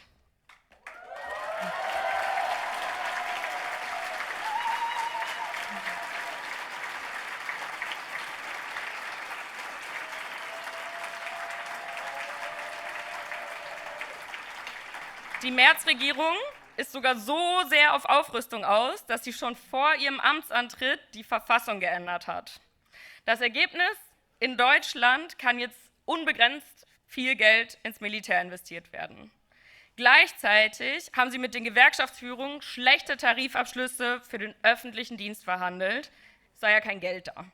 Und die Spitzen unserer Gewerkschaften haben dieses Spiel mitgemacht. Erdrückend. Aber lasst uns nicht vergessen, ich komme heute hierhin, auch aus einem Land, zu euch, in dem weniger als 20% der Menschen im Kriegsfall selbst die Waffe in die Hand nehmen wollen würden.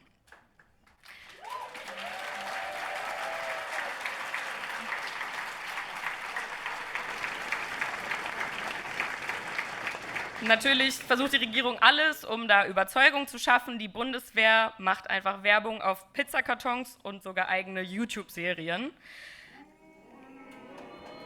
Und auch an Schulen und Universitäten gibt es eine massive Werbekampagne der Bundeswehr. An einer Schule in meinem Bezirk zum Beispiel können 13-Jährige in der Pause Kampfjet spielen, im Flugsimulator, gesponsert von einem Lobbyverband der deutschen Luftwaffe.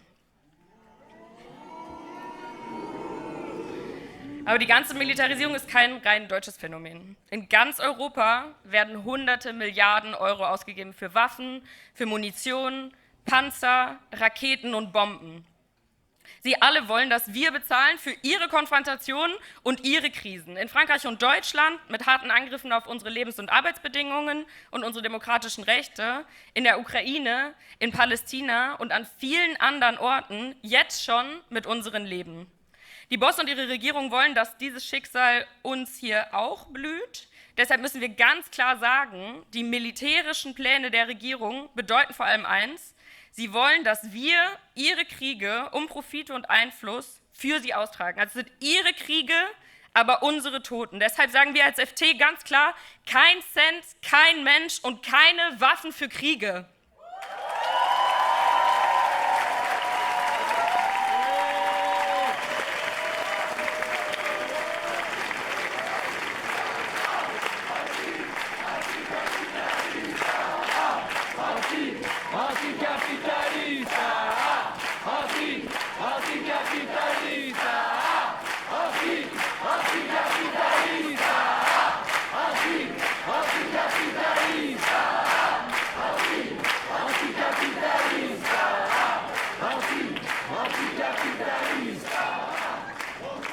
Das ist ein wichtiger Punkt, weil Deutschland der zweitgrößte Waffenlieferant für den anhaltenden Genozid an den PalästinenserInnen ist. Die bedingungslose Unterstützung Israels ist deutsche Staatsräson. Das heißt, jede deutsche Regierung hält es für ihre Pflicht, jegliche Solidarität mit dem palästinensischen Volk zu kriminalisieren. Ihr wisst ja einiges über die Repression gegen alle, die sich gegen den Genozid in Gaza stellen. Anas wird wegen Verherrlichung zum Terrorismus angeklagt, während er sich gegen den wirklichen Terror der israelischen Kriegsmaschine ausgesprochen hat.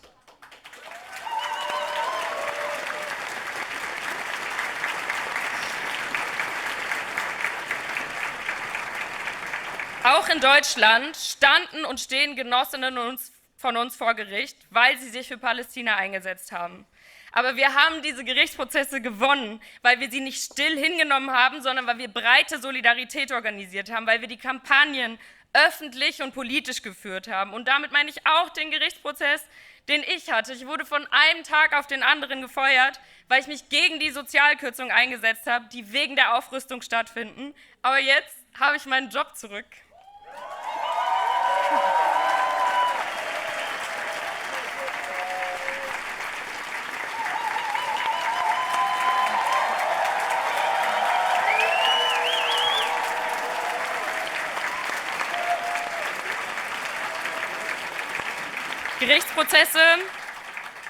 Gerichtsprozesse sind nicht die einzige Repression, die wir gerade erleben. Auf Palästina-solidarischen Demonstrationen in Berlin wurden eine Zeit lang alle Sprachen außer Deutsch und Englisch verboten. Also zum Beispiel Arabisch, Irisch oder auch Hebräisch.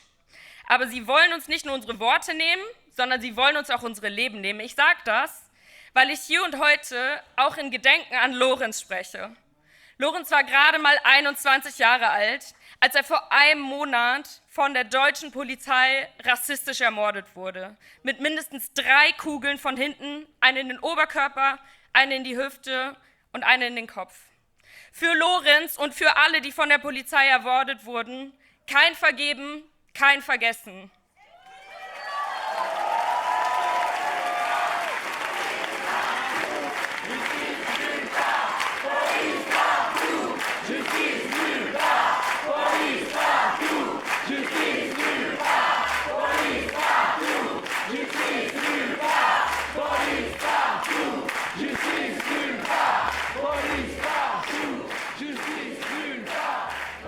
Die Polizeigewalt, von der ihr sprecht, ist aber nur die Spitze der inneren Militarisierung. Die neue Bundesregierung in Deutschland will auch die Grenzen militarisieren. Sie macht es auch schon. Flüchtende Menschen werden jetzt gerade in diesem Moment direkt an der deutschen Außengrenze abgewiesen. Und sie wollen noch mehr abschieben, sogar nach Afghanistan und nach Syrien. Es ist genau dieser Rassismus, den die Regierung aktiv schürt, der nicht nur ansteigt, sondern auch die extreme Rechte stärkt. Deshalb ist die Alternative für Deutschland inzwischen die stärkste Partei in den Umfragen. Eine Partei, die im Wahlkampf Abschiebetickets in Briefkästen mit nicht-deutschen Namen gesteckt hat, also Fake-Flugtickets mit rassistischen Inhalten drauf. Diese Aktion ähnelt einer Aktion aus 1933, bei der Nazis freie Fahrkarten nach Jerusalem an jüdische Menschen verteilt haben. Aber es ist nicht nur die AfD, die mehr Abschiebungen will, es ist auch die CDU, es sind die Sozialdemokraten, es sind die Liberalen und die Grünen. Die demokratischen Parteien reagieren auf den Rechtsruck, indem sie Stück für Stück die Forderungen aus den Parteiprogrammen der extremen Rechten übernehmen. Ist irgendjemand wirklich überrascht darüber, dass diese Strategie nicht aufgeht?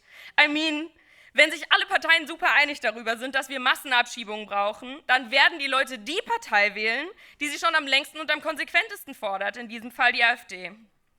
Als Resultat wird jetzt super viel darüber diskutiert, ob die AfD nicht verboten werden sollte. Und viele Menschen, die eine genuine Sorge vor dem Rechtsruck haben, fänden das gut. Natürlich sollte rassistische, sexistische und queerfeindliche Hetze bekämpft werden. Aber können wir dem Staat vertrauen, faschistische Umtriebe zu unterdrücken? Natürlich nicht.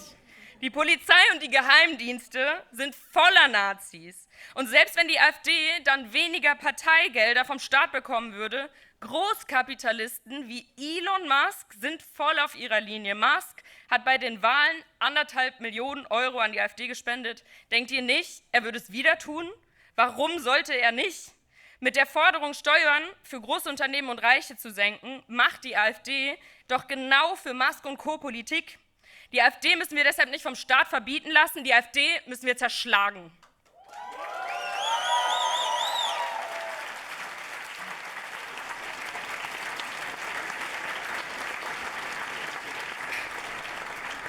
Viele junge Menschen in Deutschland, wie auch in anderen Ländern, wollen dem Rechtsruck was entgegensetzen. Einige von ihnen denken, dass das bedeutet, der Partei Die Linke beizutreten. Deshalb gibt es seit Anfang des Jahres Zehntausende Neueintritte in diese Partei. Viele haben die Hoffnung, dass die Partei den Kampf gegen die extreme Rechte stärkt. Mit ihnen werden wir Seite an Seite stehen auf der Straße, um die AfD zurückzuschlagen. Aber wir sagen auch ganz klar, die Partei Die Linke sagt, lieber eine stabile Regierung unter dem neoliberalen Rassisten Friedrich Merz als eine weitere Stärkung der AfD. Dafür hat sie im Bundesrat Merz Aufrüstungsplänen zugestimmt. Aber die Front aller Demokraten ist eine gefährliche Illusion, weil wir nichts gemeinsam haben mit Merz und mit seinem Großkapitalistenkabinett. Sie wollen die Rechte von Frauen und von queeren Menschen beschneiden und die extreme Rechte können wir deshalb meiner Meinung nach nur bekämpfen, wenn wir diese Regierung bekämpfen und die Großmachtsambitionen des deutschen Imperialismus sowieso.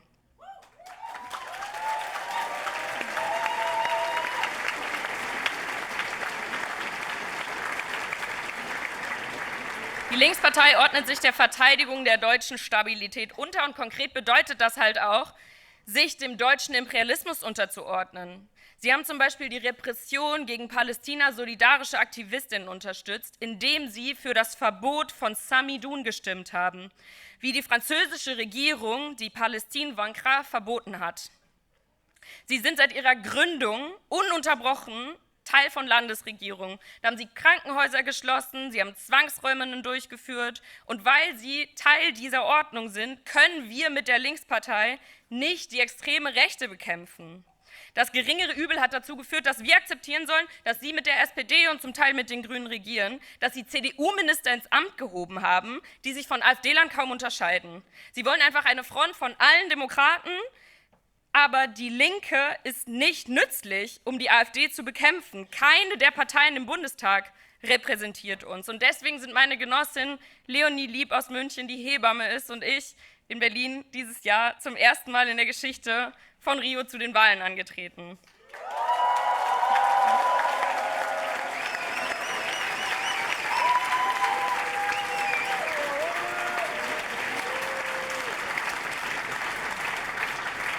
Mit einem ganz anderen Programm. Volkswagen, haben wir gesagt, Rüstungsunternehmen, klimaschädliche und Immobilienkonzerne müssen unter der Kontrolle von Beschäftigten entschädigungslos enteignet werden. Und öffnet die Grenzen, Bleiberecht für alle. Uns ging es dabei nicht nur darum, nur Stimmen zu sammeln und im Parlament dann im Warmen zu sitzen, sondern darum, mit Leuten darüber ins Gespräch zu kommen, was sie denken und mit ihnen zu diskutieren, wie man das erkämpfen kann. Es reicht halt nicht, am Wahltag ein Kreuz zu machen. Wir alle müssen jeden Tag mit unseren MitschülerInnen, mit unseren Kommilitoninnen und Kolleginnen darüber reden, dass es wichtig ist, dass wir uns jetzt schon organisieren.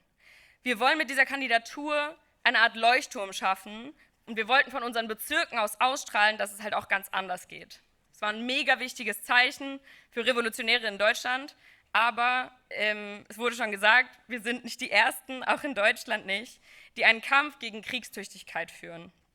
Diesen Kampf haben Generationen vor uns schon Rosa Luxemburg, Clara Zetkin und Karl Liebknecht geführt.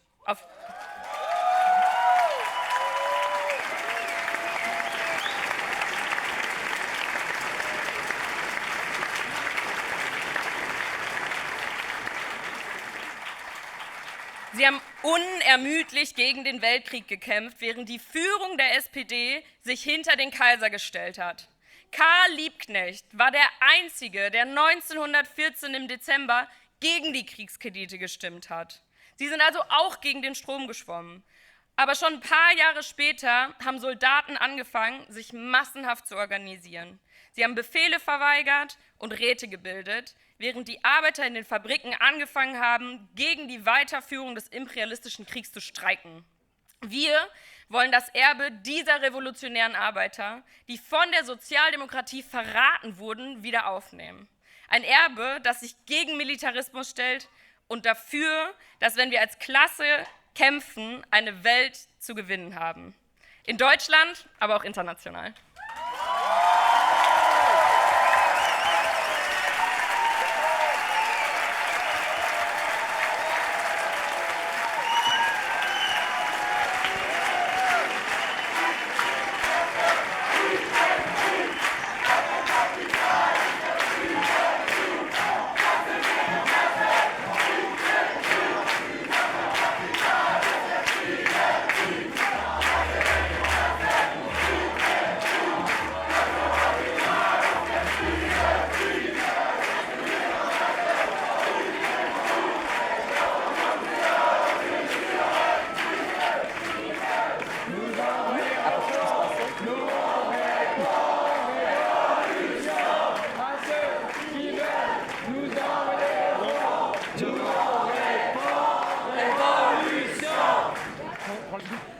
On ne peut pas parler de guerre sans parler de ce qui se passe aujourd'hui en Palestine et plus précisément à Gaza, ainsi que de la répression que subissent les soutiens de la cause palestinienne dans le monde entier, mais particulièrement en France.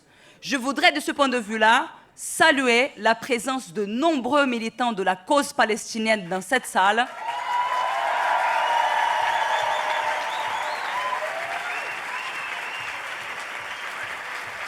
Mais aussi de militants kanaks qui sont eux aussi fortement réprimés par l'État colonial français.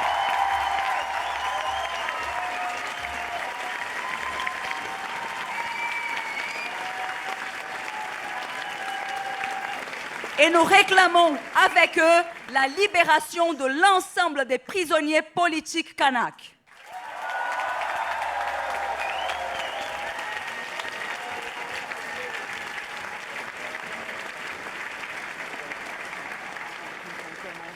Je vais maintenant donner la parole à une camarade. Elle est avocate au barreau de la Seine-Saint-Denis. Elle est en charge d'innombrables dossiers de défense des militants de la cause palestinienne et aussi de la cause kanak pour le coup. Elle est porte-parole de Révolution Permanente, c'est ma camarade Elsa Marcel.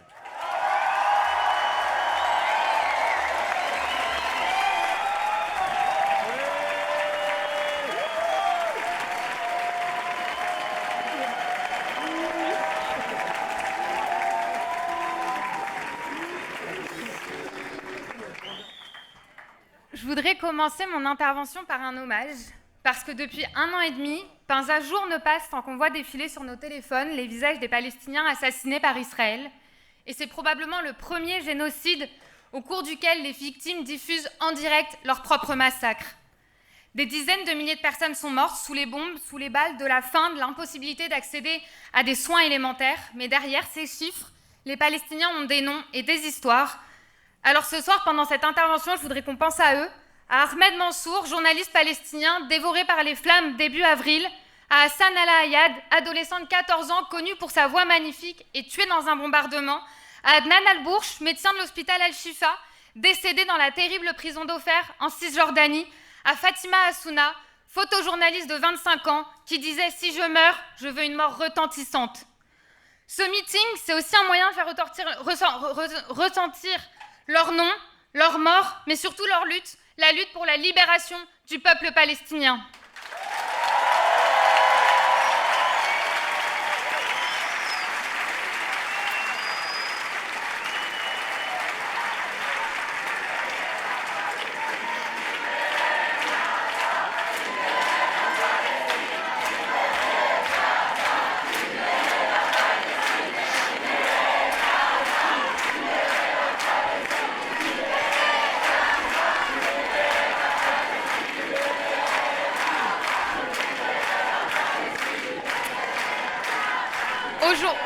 Aujourd'hui, la bande de Gaza est un champ de ruines. Les destructions sont d'une ampleur inégalée au XXIe siècle. L'offensive coloniale d'Israël est celle qui a tué le plus grand nombre de journalistes, de personnel de santé et d'humanitaires en un temps aussi court. Au moment où je vous parle, une nouvelle phase du massacre est en cours. Pendant près de 80 jours, Israël a bloqué toute entrée d'aide humanitaire. Ce blocus, le plus long de l'histoire de Gaza, a déjà fait basculer la population dans une situation de détresse absolue, frappée par la famine, privée d'électricité, d'eau et de médicaments. Si ce lundi, Netanyahou a cédé et a commencé à laisser entrer un peu d'aide dans des quantités si faibles et sur un territoire tellement détruit qu'il ne peut même pas atteindre la population, c'est pour pouvoir mieux avancer dans son plan de conquête de Gaza. Comme l'a expliqué Smotrich, ministre des Finances israélien, à ses amis suprémacistes, choqués par l'idée même de devoir accepter d'envoyer de l'aide à Gaza, lorsque nos bons amis nous demandent de nous arrêter et de fournir une aide minimale, nous acceptons pour pouvoir poursuivre. Poursuivre quoi ? Les opérations en cours. Leur but est simple, vider chaque section de la bande de sa population, ville par ville, pour déplacer les Palestiniens vers l'extrême sud à Rafah, d'où ils seront exterminés ou déportés. Smotrich, à nouveau, est explicite. Nous occupons Gaza pour y rester. C'est une guerre pour la victoire. Il est temps d'arrêter d'avoir peur du mot « occupation ». Comme le répètent des dizaines de chercheurs, d'avocats, de juristes qui suivent la situation depuis 1 an et demi, tout ça, ça a un nom. Ça s'appelle un génocide.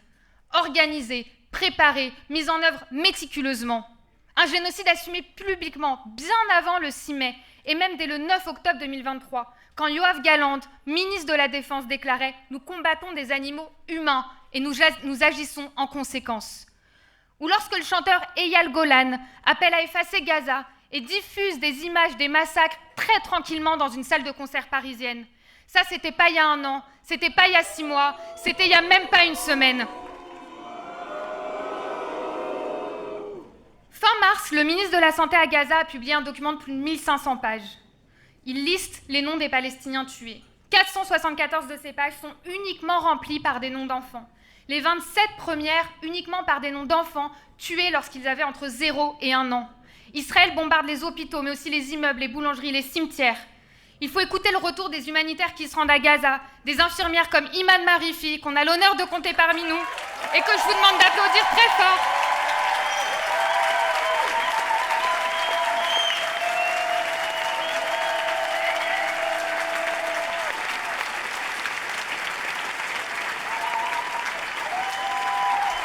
Dès le mois de février 2024, elle racontait au Parlement ce qu'elle avait vu. des enfants avec des crânes fracassés ou des balles de sniper qui leur ont arraché des yeux, des charrettes remplies de cadavres tirés par des ânes, des mères qui arrivent avec leur bébé froid et qui refusent de croire qu'il est mort.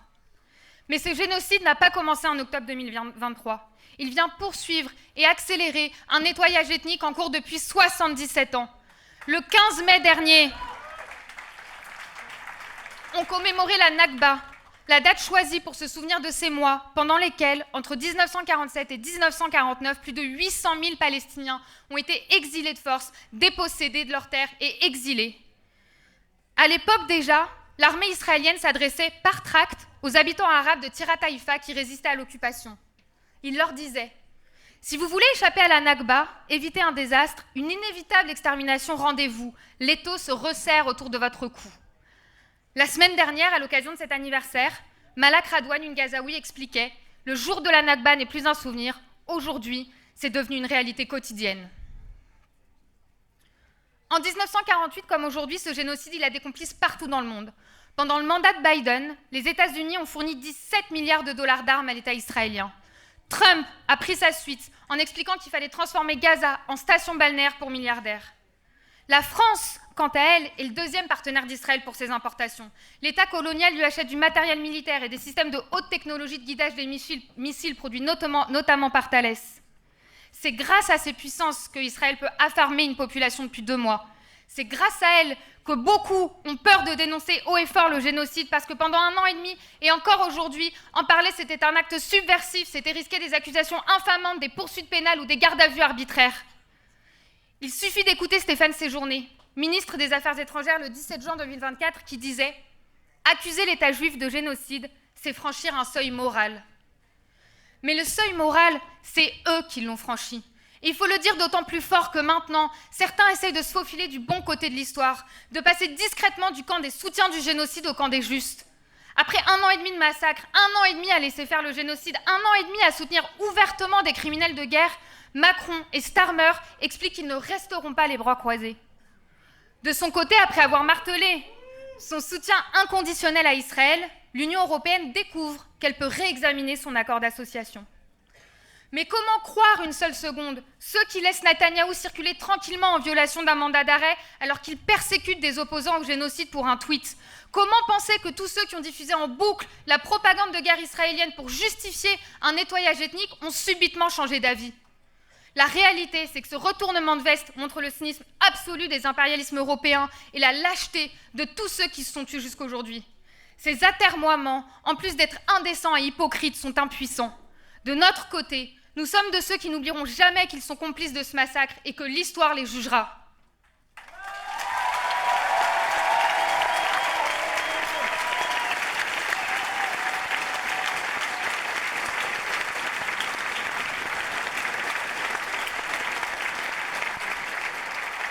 Mais les impérialistes occidentaux ne sont pas les seules puissances qui ont une part de responsabilité dans ce génocide. Qu'ont fait les gouvernements d'Égypte, d'Arabie Saoudite, de Jordanie, du Maroc ou des Émirats Arabes Unis pendant que Gaza était sous les bombes? Soit ils ont collaboré, soit ils ont gardé le silence, soit ils ont négocié. Avant le génocide, les Émirats Arabes Unis, le Maroc et Bahreïn ont signé les accords d'Abraham, légitimant l'apartheid et le projet d'Israël qui n'a jamais caché ses objectifs d'élimination du peuple palestinien. L'Arabie Saoudite fait des affaires avec Trump tout en feignant de s'inquiéter. L'Égypte maintient le point de passage de Rafah fermé, se rendant complice du blocus. Le Qatar et la Turquie se posent en alliés de la Palestine, mais négocient à huis clos avec Tel Aviv et Washington.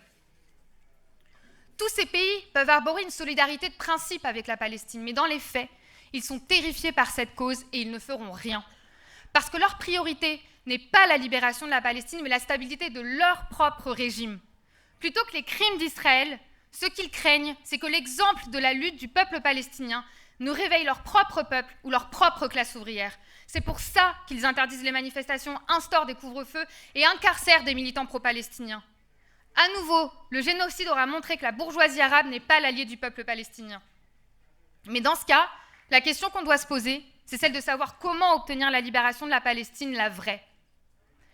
Ces derniers mois, toute une génération, en Occident comme dans le monde arabe, a pu voir clairement que ni le droit international, ni la diplomatie des États ne suffisaient pour mettre fin au génocide, à l'apartheid et à la colonisation. Bien sûr, les décisions récentes de la Cour internationale de justice et les mandats d'arrêt émis par la CPI ont participé à affaiblir Israël et à révéler son vrai visage au monde. Mais elles montrent en même temps leur impuissance. Depuis la Nakba, le Conseil de sécurité de l'ONU a adopté des centaines de résolutions contre Israël. Pas une n'a permis d'en finir avec l'oppression des Palestiniens. Historiquement, le droit international s'est construit pour donner une enveloppe démocratique à la domination des impérialistes sur le monde. Il est très efficace pour garantir leurs intérêts, notamment lorsque le Conseil de sécurité permet de justifier l'invasion de la Bosnie, du Kosovo ou le bombardement de la Libye, soi-disant dans l'intérêt des peuples. Mais quand les intérêts des grandes puissances sont en jeu, ces leviers-là s'effacent.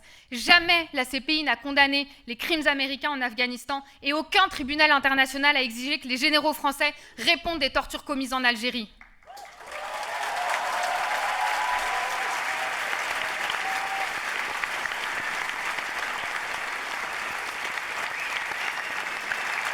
De la même façon, à l'heure où les dirigeants impérialistes trouvent un intérêt à ressusciter la fable de la solution à deux États, il faut répéter le bilan important qu'a tiré toute une génération de Palestiniens à l'épreuve des accords d'Oslo. Aucun État palestinien ne peut prospérer à côté d'un État colonial, armé jusqu'aux dents, déterminé à s'étendre et animé par l'idée que sa survie implique d'éliminer un peuple voisin. Pour toutes ces raisons, la libération du peuple palestinien ne dépendra pas d'une décision juridique ou du choix d'instances internationales dont il est exclu. Elle ne pourra passer que par la lutte de l'ensemble des peuples de la région et des masses du monde entier. En mai 2011, c'est le mouvement de masse égyptien qui, après avoir renversé Moubarak, a contraint le nouveau gouvernement à permettre la libre circulation des Gazaouis pour la première fois depuis 2007. Depuis octobre 2023, c'est le peuple jordanien qui se mobilise contre la normalisation avec Israël, notamment devant son ambassade, en dénonçant la lâcheté des gouvernements arabes, l'interdiction du drapeau palestinien et la répression policière. C'est là que se trouve l'énergie et la force d'en finir avec la situation coloniale en Palestine.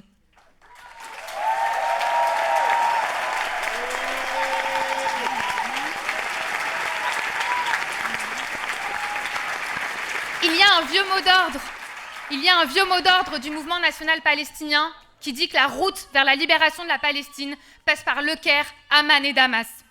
C'est un mot d'ordre qu'on revendique en tant que révolutionnaire.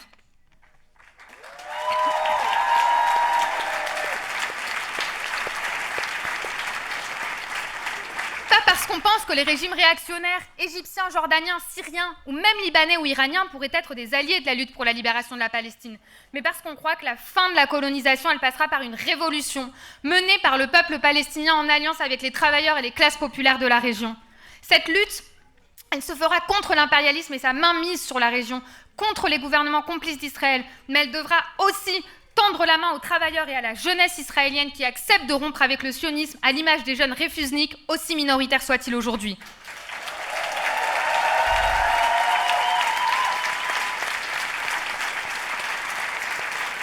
C'est pour ça qu'on ne partage ni les méthodes, ni le programme, ni la stratégie du Hamas. Qu'on ne partage pas les illusions de ceux qui croient que le salut de la Palestine pourrait passer par une alliance avec l'État iranien aujourd'hui, Bachar al-Assad hier, au point de parfois légitimer la répression par ces régimes des luttes ouvrières et populaires. La lutte du peuple palestinien est indissociable de la lutte contre le capitalisme et l'impérialisme, et elle peut même en être un moteur fondamental. Comme Jabra Nicolas et les révolutionnaires palestiniens de la 4e internationale avant nous, on croit fermement qu'une Palestine libre, laïque et socialiste sur l'ensemble du territoire de la Palestine historique, une Palestine où juifs, musulmans, chrétiens et athées puissent vivre côte à côte avec des droits égaux dans une société entre les mains des travailleurs et des classes populaires, c'est possible. Et c'est même la seule perspective pour une véritable émancipation après des décennies d'oppression et de massacres.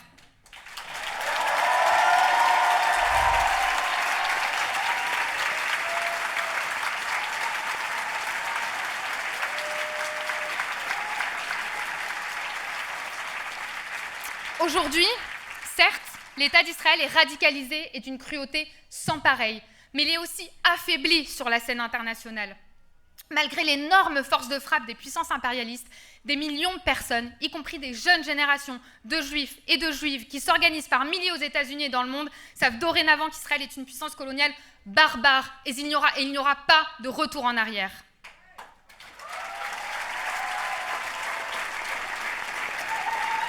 Partout, le mouvement de solidarité s'est développé malgré les efforts des impérialistes pour l'écraser. Des millions de personnes dans le monde sont descendues dans les rues des capitales occidentales et continueront à le faire. Et par-dessus tout, Israël fait face à l'héroïsme d'un peuple qui ne veut pas mourir. De la grève générale de 1936 sous le mandat britannique à la révolte des jeunes du quartier de Sheikh Jarrah en 2021, en passant par l'organisation des femmes des comités de secours de la première intifada, les Palestiniens luttent avec un courage exceptionnel contre le colonialisme et les impérialismes du monde entier.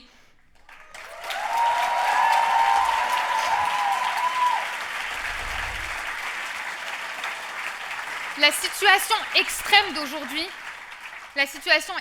d'aujourd'hui, elle montre l'impasse du sionisme, un projet au travers duquel une partie des Juifs ont espéré échapper à l'antisémitisme européen et au traumatisme de la Shoah. Dans les années 30, Trotsky, comme les socialistes juifs, décrivait cette illusion comme un piège sanglant.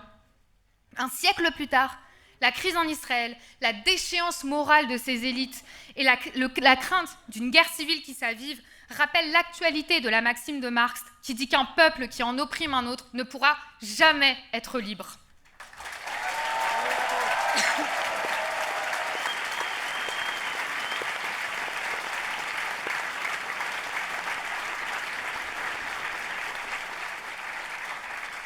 Le courage du peuple palestinien nous oblige, nous, ici en France, pas seulement par solidarité envers un peuple, mais aussi parce que la Palestine est aujourd'hui le catalyseur de tendances qui la dépassent, le pourrissement du capitalisme et l'accélération autoritaire qui l'accompagne.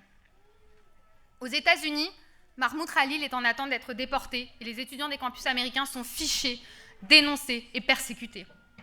En Allemagne, on perquisitionne des organisations pro-palestiniennes. En Angleterre, on incarcère des dizaines de jeunes de Palestine Action qui se sont opposés aux usines d'armement. En France, on dissout Urgence Palestine, une organisation fondée par des Palestiniens en exil et des prisonniers politiques qui ont affronté la détention arbitraire et la torture dans les geôles israéliennes comme Salah Hamouri. On interdit les manifestations et les réunions, on persécute Rima Hassan, Anas Kazib, François Burga, Jean-Paul Delescaux, Olivia Zemmour et bien d'autres pour leur solidarité inébranlable avec Gaza.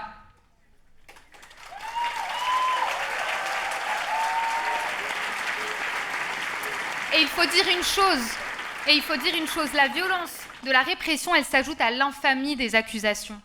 Les régimes ne reculent devant rien. Pour traîner dans la boue les soutiens de la Palestine, ils n'hésitent pas à instrumentaliser la lutte essentielle contre l'antisémitisme et à repeindre les héritiers politiques du nazisme, du fascisme et de la collaboration en protecteurs des Juifs. Cette répression, c'est aujourd'hui la pointe avancée de la radicalisation autoritaire des démocraties libérales. En France, ça fait 10 ans qu'on vit sous état d'urgence et pas une année ne passe sans qu'un gouvernement n'adopte une loi répressive de grande ampleur. Dispositifs antiterroristes, répression des manifestants, extension des pouvoirs de la police, assignation à résidence. Peu à peu, tous les secteurs de la population y passent et font l'expérience de l'arbitraire du pouvoir. Cette accélération autoritaire, elle va s'intensifier à l'heure de la course à la militarisation, des tendances à la guerre et à l'armement. Déjà aux États-Unis, Trump organise la déportation de centaines de migrants vénézuéliens dans les prisons du Salvador. Darmanin réhabilite le bagne en annonçant la création d'une prison de haute sécurité dans la jungle guyanaise et Gabriel Attal veut enfermer toujours plus d'enfants. Si la répression du soutien à la Palestine est un catalyseur, c'est aussi un révélateur de ce que sont vraiment les démocraties occidentales. Des régimes bourgeois, prêts à liquider l'ensemble des principes qu'ils revendiquent si fièrement pour sauver un système à bout de souffle. C'est la raison pour laquelle construire une riposte collective massive est indispensable pour la Palestine, mais aussi plus largement pour éviter la catastrophe. Je milite au sein du collectif d'Action Judiciaire, un groupe d'avocats et de juristes qui a mis toutes ses forces au service de la défense des militants.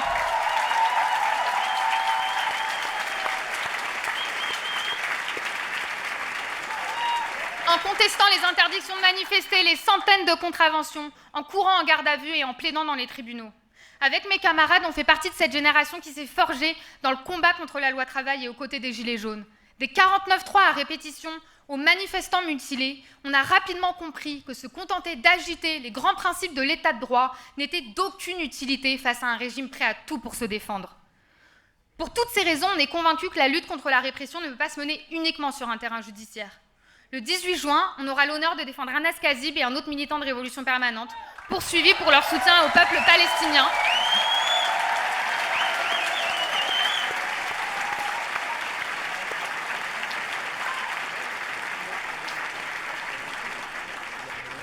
Il faudra être nombreux ce jour-là, parce que ce procès, on veut en faire une école de résistance face au régime. Car aujourd'hui, exiger la relaxe de Hamas et de tous les autres, défendre le droit de militer pour la Palestine, c'est aussi empêcher à l'État d'aller plus loin. C'est se donner les moyens de stopper sa course mortifère vers l'écrasement de la résistance de notre classe. C'est se donner les moyens d'obtenir la libération de Georges Ibrahim Abdallah, le plus ancien prisonnier politique d'Europe, retenu dans les geôles de l'État français depuis 41 ans.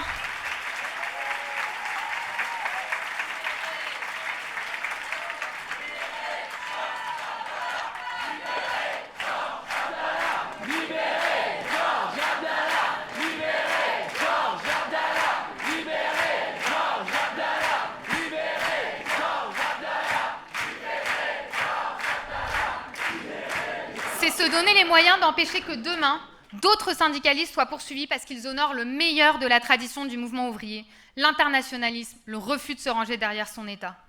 Pour ça, on reprend à notre compte l'héritage de la défense politique et de la lutte révolutionnaire dans les prétoires. La tradition des avocats qui savent que faire face à la justice, ça fait partie de la lutte de classe, qui savent que ce qui se joue n'est pas individuel, mais compte pour l'avenir de tout notre camp social. Celle des militants communistes comme Lénine, qui, face à la répression tsariste, cherchaient à s'adresser aux masses par-dessus la tête du juge. Celle de Rosa Luxembourg et Karl Liebknecht, socialistes, internationalistes et antimilitaristes, poursuivis pour leur lutte contre la guerre, qui déclaraient « Je ne suis pas ici pour me défendre, je suis ici pour accuser ». Tous ces militants, ils ont démontré que la lâcheté politique ne paye pas. Et je voudrais citer le manifeste des avocats qui ont défendu les militants algériens du FLN face aux tribunaux français qui les condamnaient à mort. Devant l'ampleur de la protestation qui montre contre sa politique, le gouvernement français est réduit paradoxalement à multiplier le nombre de procès où sa politique est de plus en plus durement mise en cause. Procureurs dits libéraux et commissaires du gouvernement ultra s'interrogent. Comment sortir gagnant, ne serait-ce qu'une fois, d'un procès politique ? Eh bien que leurs auxiliaires ne ménagent ni l'eau des baignoires, ni l'acétylène des chalumeaux, ni le courant électrique, chaque fois et de plus en plus, les procès politiques tournent à leur confusion. Ces Machiavel naïfs n'oublient qu'une seule chose, c'est qu'en face d'ennemis courageux, un procès politique ne se gagne que lorsque l'on a raison. Ils n'oublient qu'une chose, c'est qu'ils ont tort. Et puisqu'ils ont tort et qu'on a raison, qu'ils sachent que malgré leur convocation, leur garde à vue et leur procès, jamais ils ne réussiront à nous briser, jamais ils ne réussiront à mettre fin à notre lutte pour la libération du peuple palestinien et de l'humanité tout entière.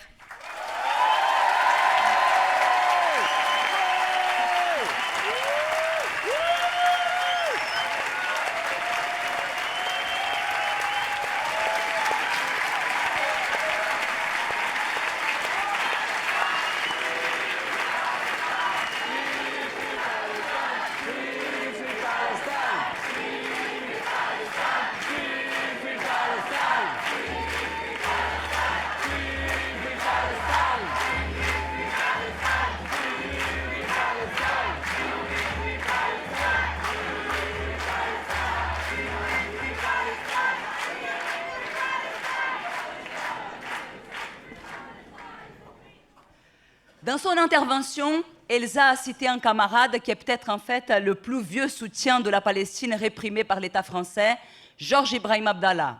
Je pense qu'il y a quelques jours, nous avons été nombreux à nous indigner quand nous avons entendu que l'État français a décidé d'enlever le bracelet électronique à Nicolas Sarkozy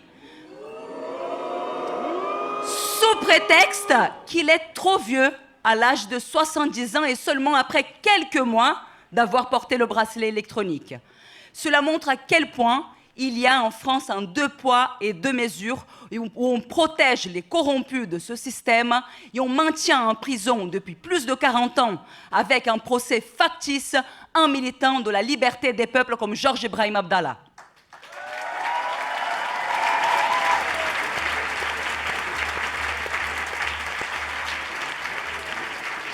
Les choses font, les camarades, que le lendemain du procès d'Anas et de l'autre camarade de RP, il va y avoir une audience qui était censée adopter la libération de Georges Ibrahim Abdallah, mais là encore, ce sera encore une bataille et on va avoir besoin de compter sur votre soutien, à commencer par la manifestation nationale qui aura lieu à Paris le 14 juin.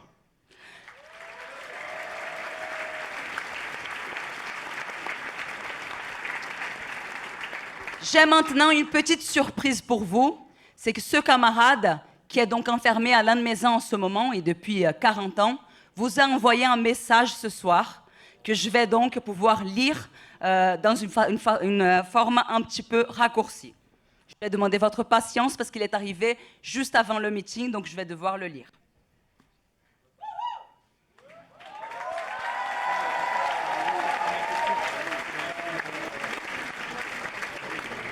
Chers camarades, chers amis, partager avec vous l'enthousiasme inhérent à votre rassemblement aujourd'hui est plus que vivifiant, surtout si l'on est derrière les barreaux depuis quelques décennies. Permettez-moi, au début de cette courte intervention, de vous saluer toutes et tous, vous souhaitant d'intenses moments d'échange et de profondes réflexions éclairant les perspectives en vue d'aller de l'avant du cheminement de la lutte, sur le cheminement de la lutte, pardon. Camarades, comme vous voyez, les contradictions interimpérialistes occupent ces jours-ci le devant de la scène internationale. Rien ne laisse supposer qu'elles vont s'atténuer de sitôt. Sur fond de crise globale du système capitaliste mondial, ces contradictions ne peuvent que s'exacerber de plus en plus et se propager au niveau planétaire. Trump est sérieux lorsqu'il menace d'écraser le Canada et lorsqu'il annonce un plan pour nettoyer Gaza et déporter les Palestiniens en Égypte et en Jordanie. Il est tout aussi sérieux lorsqu'il annonce soutenir la colonisation israélienne de Cisjordanie. Camarades, les contradictions interimpérialistes qui s'expriment en Europe pour le moment nous rappellent à tous qu'en espace d'un siècle, le capitalisme jette l'humanité au bord d'une guerre mondiale pour la 3e fois. La crise de ce capitalisme moribond, dans sa phase d'éradication avancée, est la crise du capitalisme réellement existant. Pas de sortie de crise dans le cadre de ce capitalisme, on ne répète jamais assez. La guerre est inscrite quelque sorte dans leur code génétique. Le capitalisme mondialisé est le capitalisme réellement existant aujourd'hui et l'agonie de son monde n'est autre que la lutte inexorable du capitalisme vers le communisme. Certainement, il y a place pour d'autres futurs que la soumission aux criminels diktats du capitalisme moribond et la barbarie de ces guerres impérialistes et interimpérialistes. Camarades et amis, cette crise qui ébranle les piliers du système impérialiste et aiguise de plus en plus les contradictions de tout genre, elle accélère partout ces jours-ci des divers processus de fascisation. C'est bien pourquoi l'entité sioniste, ce prolongement organique de l'impérialisme occidental, soit l'un de ces outils de cette fascisation, s'affiche sans embâche ces jours-ci. Depuis plus de 19 mois, et en dépit de tout l'arsenal de destruction mis à disposition de l'agression génocidaire, la criminelle armée d'occupation sioniste s'enfonce de plus en plus dans le sable de Gaza. Force est de constater, encore une fois, chers amis, chers camarades, que ce ne sont pas les capacités de destruction au service de l'impérialisme qui décident en dernière instance de la victoire ou de la défaite, mais plutôt les femmes et les hommes intimement liés aux masses populaires de leur pays et qui se battent contre l'occupation et pour la libération de leur peuple. Le peuple palestinien, à travers tout son parcours de lutte contre les diverses politiques sionistes de colonisation, de peuplement, a tissé des solides liens avec la plupart des protagonistes de la lutte en vue d'un monde meilleur, de liberté et de fraternité. Tout naturellement, ces jours-ci, dans cette bataille contre l'agression génocidaire à Gaza et celle un peu plus nuancée en Cisjordanie, il est certain qu'il peut compter et doit pouvoir compter sur votre mobilisation solidaire et active. Chers amis, chers camarades, peut-être serait-il utile de s'attarder quelque peu sur ce qui caractérise le plus cette situation, cette crise globale du capitalisme mondialisé, et ce qui la différencie de celle du début du XXe siècle qui ont débouché sur les catastrophes des 2 guerres mondiales. La principale dimension n'existait pas à cette époque et qui aujourd'hui remet en cause l'existence de l'humanité sur cette planète Terre est la crise écologique provoquée par les siècles d'accumulation capitaliste. La deuxième dimension est certainement les mouvements des masses, à savoir l'absence d'une force anticapitaliste capable d'incarner au niveau des masses populaires une alternative crédible au capitalisme. Ce qui, entre autres, se traduit par un obscurcissement de la conscience collective à tous les niveaux, aussi bien politiques, idéologiques et organisationnelles. Camarades, pour aller de l'avant dans la construction de l'alternative révolutionnaire appropriée, la convergence des luttes est plus que jamais indispensable. Le bloc historique, les travailleurs et autres précaires s'est construit et renforcé à partir de la dynamique globale de la lutte de toutes ses composantes. Ce n'est que dans le processus de l'agir ensemble que les divers protagonistes de la lutte révolutionnaire, ici et ailleurs par le monde, arrivent à construire l'alternative appropriée et mettre un terme à l'agonie du capitalisme moribond dans sa phase de putréfaction avancée, à savoir l'agonie du capitalisme réellement existant.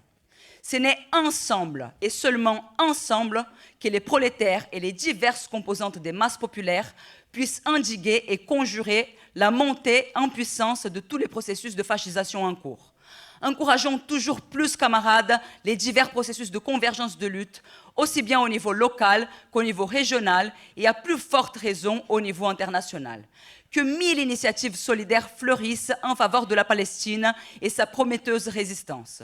La solidarité, toute la solidarité avec les résistants dans les geôles sionistes et dans les cellules d'isolement au Maroc, en Turquie, en Grèce et aux Philippines et ailleurs de par le monde. Le capitalisme n'est plus que barbarie, honneur à tous ceux et celles qui s'y opposent dans la diversité de leur oppression. Ensemble, camarades, et ce n'est qu'ensemble que nous vaincrons. À vous tous, camarades et amis, mes salutations communistes, votre camarade Georges Abdallah.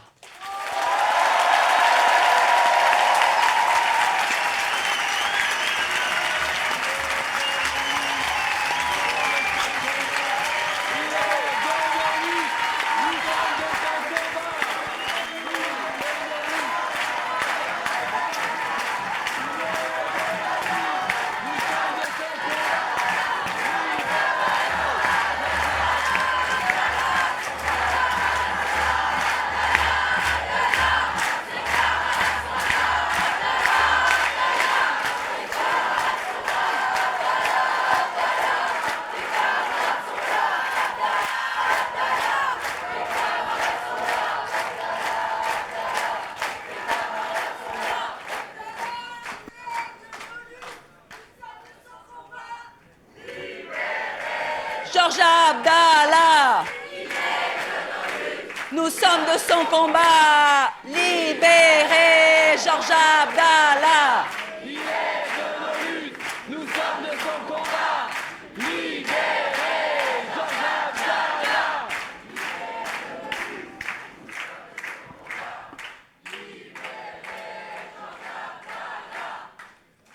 Je vous avais dit au début de ce meeting que ce meeting n'est pas seulement un meeting de révolution permanente, mais aussi de son organisation internationale, la fraction trotskiste pour la 4e internationale.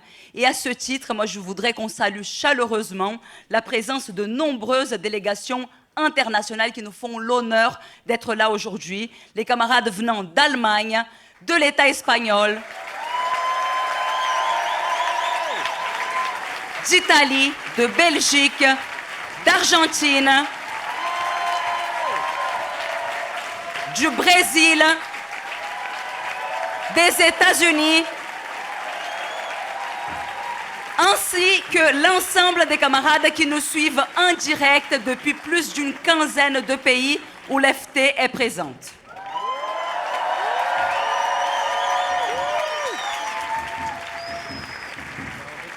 Vous savez, les camarades, que parmi ces organisations, la plus grande et la plus importante, c'est sans doute le Parti des travailleurs pour le socialisme en Argentine, qui affronte actuellement le gouvernement de Javier Milei.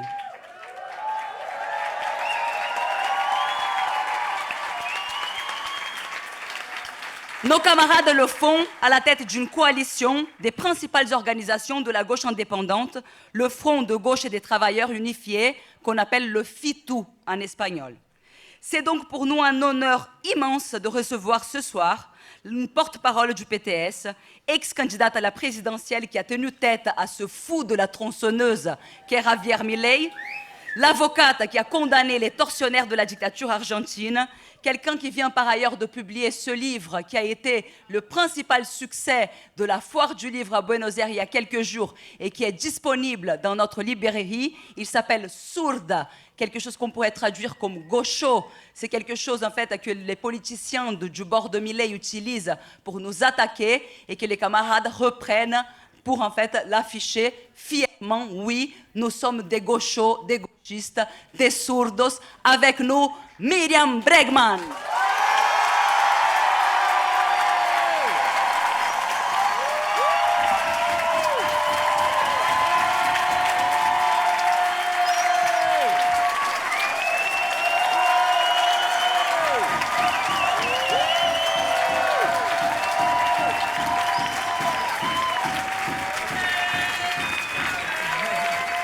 Gracias.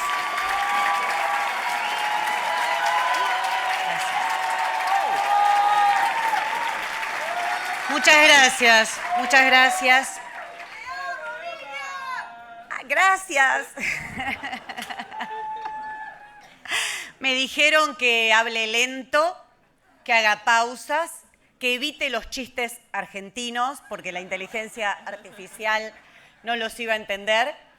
Pero espero que todo eso que trataré de cumplir no oculte la enorme emoción que tengo de estar acá. Estoy muy emocionada, agradezco mucho la invitación de poder participar de este acto internacionalista. Traigo el saludo de mis compañeros, camaradas del PTS de Argentina, y en este momento hay decenas y decenas de camaradas de distintos países que nos están siguiendo a través de la red de diarios de Izquierda Internacional. Así que esto que estamos haciendo aquí, esto que estamos haciendo en el salón contiguo, donde han quedado otros compañeros siguiendo el acto, está sembrando una gran partícula que nos hace soñar con recrear ese mayo francés que unió obreros y estudiantes, que nos hace soñar en esta tierra de la Comuna de París, en esta Francia revolucionaria.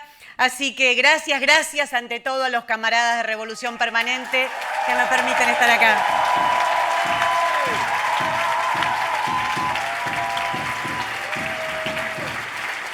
Desde Argentina seguimos mucho todo lo que pasa en Francia y especialmente cómo nuestros y nuestras camaradas de Revolución Permanente participan cotidianamente en todas las luchas de la clase trabajadora, de los migrantes, de las mujeres, de las disidencias sexuales de este país.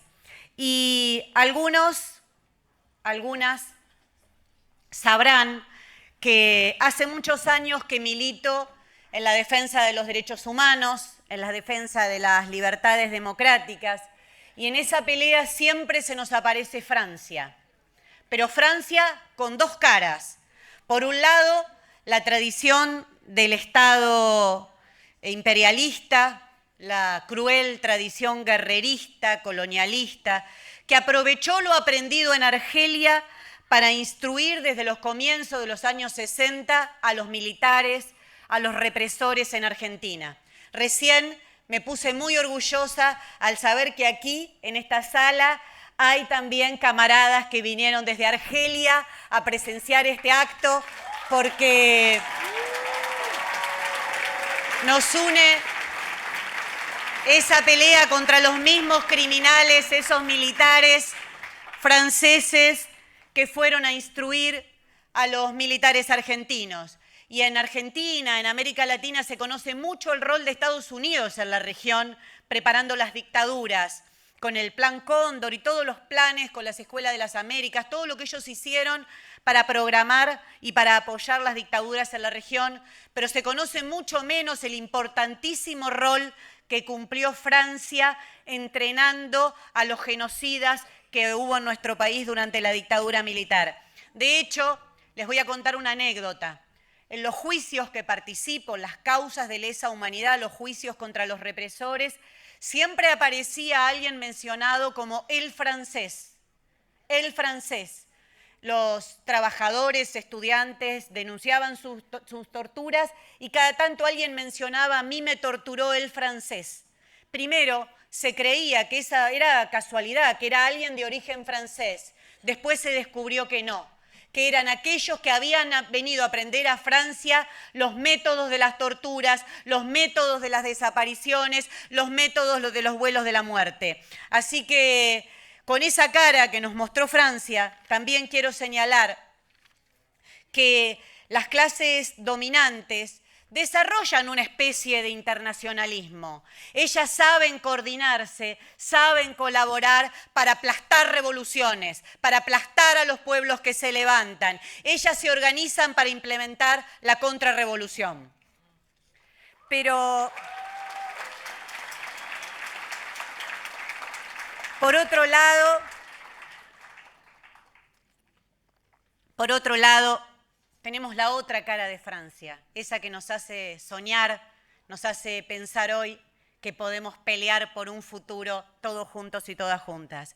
Es la solidaridad del pueblo francés, porque es donde buscaron refugio muchos de los exiliados, de quienes escapaban de esa feroz dictadura que había en nuestro país.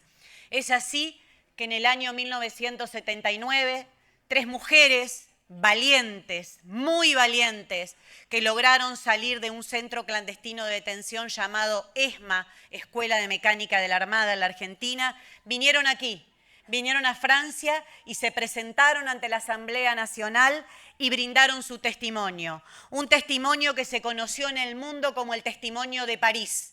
La prensa del mundo reflejó el coraje de esas mujeres que después de haber estado secuestradas, después de haber pasado las peores torturas, venían aquí y cuando la dictadura todavía seguía vigente en nuestro país, se ponían frente a todo Francia, aprovechaban la Asamblea Nacional para declarar y contar lo que vieron. Contaron los partos clandestinos, los nacimientos clandestinos de bebés en la Escuela de Mecánica que luego eran apropiados y al día de hoy quedan más de 300 personas que no pudieron recuperar todavía su identidad en nuestro país. Contaron cómo se arrojaban las personas vivas al mar. Ese era el método que había elegido la dictadura militar. Ese método fue bendecido por la Iglesia Católica porque dijo que era una forma cristiana de muerte. Los vuelos de la muerte. Así se conoce eso en nuestro país. ¿Y por qué traigo esta historia que nos une, por supuesto, con el pueblo francés, con la clase trabajadora francesa? La quiero traer porque muy pocas personas sobrevivieron de esos vuelos de la muerte. Y uno que sobrevivió, que fue bajado del avión cuando estaba a punto de ser arrojado, que ya había padecido la tortura de estar arriba de un avión y de pensar que en unos minutos iba a ser arrojado al mar, es Adolfo Pérez Esquivel, una personalidad que defiende los derechos humanos en nuestro país, que ha trascendido porque fue declarado Premio Nobel de la Paz. Bueno, quiero contar esto porque Adolfo Pérez Esquivel hace muy poquito, junto con personalidades de todo el mundo, se ha pronunciado en defensa de nuestro compañero Anas. Ha dicho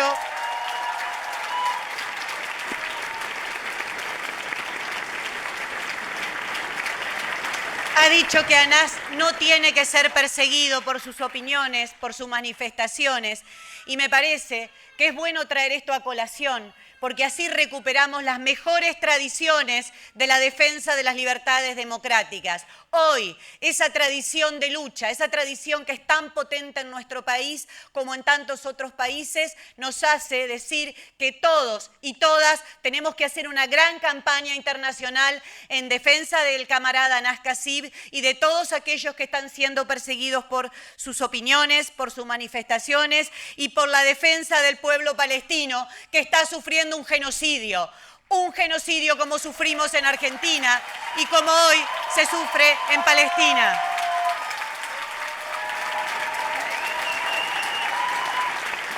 Por esa tradición, por esa historia de lucha, no nos van a callar. No vamos a permitir que el hambre, ese hambre que pasaban las y los secuestrados en los centros clandestinos de Argentina, hoy sea usado como arma de guerra por el Estado de Israel contra miles de niños y niñas que sufren la hambruna. Por eso estamos acá, Anas. Estamos para decirte que es nuestro compromiso internacionalista acompañarte a vos y a todos los que hoy están perseguidos en el mundo por la defensa del pueblo palestino.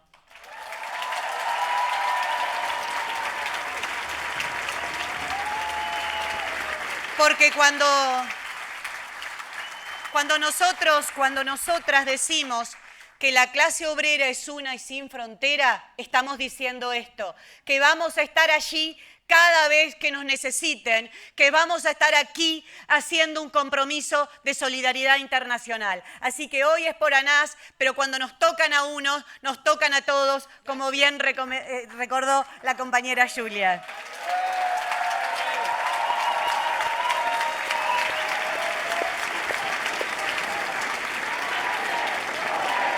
Es una y sin fronteras.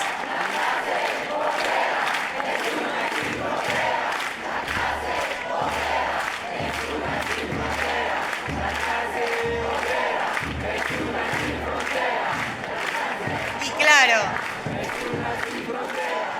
claro que necesitamos de esa solidaridad internacional. Imagínense lo que está viviendo la clase trabajadora en Argentina, lo que estamos viviendo las mujeres y la diversidad sexual en Argentina, lo que está viviendo la juventud de nuestro país con un gobierno de extrema derecha como el de Javier Milei. Es un permanente ataque a los derechos laborales, a los derechos de las disidencias sexuales. Hay una represión constante y permanente. Y en estos días, incluso ahora mismo, antes de ingresar aquí, tuvimos un largo reportaje con la televisión francesa y estuvimos con Daniela también recorriendo distintos medios de comunicación de aquí, de Francia, que se interesaban por conocer qué es eso de Milei, qué pasa con Milei. Y hay dos preguntas que se repitieron en casi todas las entrevistas, ¿no, Daniela? Era como, se repite, la misma intriga y también mucho de lo que nos dicen. Algunas personas nos pararon por la calle, incluso para preguntarnos, ¿sos Miriam Bregman? Sí, ¿qué pasa con Milei en Argentina? Y se me ocurrió que era bueno también en este acto internacionalista que intercambiáramos sobre eso. Porque las preguntas son, ¿por qué gobierna Milei? ¿Cómo ganó Milei? Y la otra, ¿por qué no se unen todos contra Milei? ¿No hay que hacer un gran frente contra Milei? ¿No es hora que la izquierda aprenda que hay que unirse todos contra Milei? Bueno, vamos por partes. Sobre la primera, lo que les puedo decir es que si Milei ganó fue por un fuerte descontento, por un fuerte desencanto contra quienes han venido gobernando nuestro país. Han llevado a miles y a miles a un profundo enojo, bronca, pero también desilusión. Llevaron al país al desastre. Y sobre eso se construyó Milei, sobre las ruinas del último gobierno peronista, un partido tradicional de nuestro país que habla en nombre de la clase trabajadora y que en los últimos años ha tenido incluso, por quienes gobernaron, un discurso que podríamos llamar aquí de centroizquierda o incluso con tintes reformistas. En el discurso. Ellos gobernaron antes de Milei y llevaron al país a una inflación total, a un crecimiento de los precios permanentes que impedía que cualquier familia trabajadora pudiese organizar mínimamente qué hacía con su salario, qué hacía con sus jubilaciones. Pero llegaron al revés, prometiendo que venían a terminar con las penurias económicas. En la Argentina la comida más popular es el asado, la carne asada. Bueno, ellos decían, con nosotros va a volver el asado, se va a llenar la heladera, todos van a poder comer. Y fue al revés, exactamente al revés. Incluso el presidente de ese gobierno, Alberto Fernández, dijo que él venía a terminar con el patriarcado, que las mujeres teníamos que salir de la calle porque él por decreto iba a terminar con el patriarcado. Imagínense la desilusión enorme que produjo ese gobierno, el desencanto fue feroz y así ganó Milei. Por supuesto que hay un contenido internacional y una oleada como Trump y tantos otros en el mundo sobre la cual se sube Milei, pero él llegó capitalizando, parándose sobre el gran enojo que había sobre esa casta política, sobre la casta política que hundió nuestro país. Pero claro, después también nos preguntan, ¿y cómo sigue gobernando después de tantas políticas de ajuste y de tantos ataques? Y ahí viene lo más interesante para pensar, porque sirve no solo para Argentina, sino para otros países del mundo. Para poder gobernar, Parte de la dirigencia política, partidos tradicionales de nuestro país, se pasaron directamente a la fuerza de Milei. Le critican algunas pequeñas cosas, pero después en el Parlamento le votan todo. Le votan las leyes de ajuste, le votan las leyes contra las jubilaciones. Todas esas leyes son aprobadas por mayorías que le dan otros partidos. Y otro sector, centralmente el que proviene del peronismo al cual me referí antes, se ha negado a enfrentarlo en la calle. Se ha negado a enfrentarlo en el único lugar donde se puede derrotar a la extrema derecha. Y eso también es muy serio y de eso también tenemos que sacar las lecciones, porque el peronismo no solo es el principal partido de oposición burguesa, también dirige la CGT, que se llama igual que acá, es la Central de Trabajadores Argentinos, que no ha hecho nada, absolutamente nada en todo este tiempo para que los trabajadores y las trabajadoras se puedan defender contra el gobierno de Javier Milei. ¿Esto por qué? ¿Por qué lo señalo con tanto énfasis, con tanta fuerza? Porque producto de la presión social, de los reclamos sociales, ha tenido que llamar alguna u otra medida aislada, alguna huelga incluso. Y cada vez que lo hizo, la respuesta fue muy buena. Los trabajadores y trabajadoras de nuestro país pararon. No pueden culpar a la clase trabajadora de su cobardía, de su complicidad. Los trabajadores, los estudiantes han salido a pelear cada vez que se los convocó. Son las dirigencias políticas de estos partidos tradicionales, de estos partidos burgueses, los que le están dando un tiempo enorme a Milei para que avance con los planes de la derecha más reaccionaria.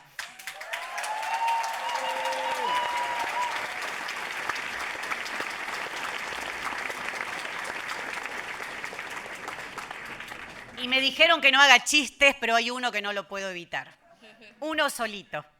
Déjenme uno solo. Porque hay la dirigente del partido de gobierno anterior del peronismo, Cristina Fernández de Kirchner, y sus seguidores, tienen una frase que dice: el amor vence al odio. Y las marchas de los jubilados y jubiladas de cada miércoles en Argentina, que son muy reprimidas, aparecieron unos carteles en los que dice: el amor vence al odio, pero mejor es la huelga general. Así que desde el PTS nos convence mucho más esa idea. Con el PTS y el Frente de Izquierda opinamos que el amor es muy bueno, pero la huelga general es bastante mejor para derrotar a ellos que tienen un odio enorme hacia nosotras, hacia nosotros, hacia la clase trabajadora, hacia las disidencias sexuales. Ellos nos odian profundamente con un odio de clase, así que para derrotar a Milei, el plan del Fondo Monetario y el plan de las clases dominantes, mejor la huelga general. ¿No?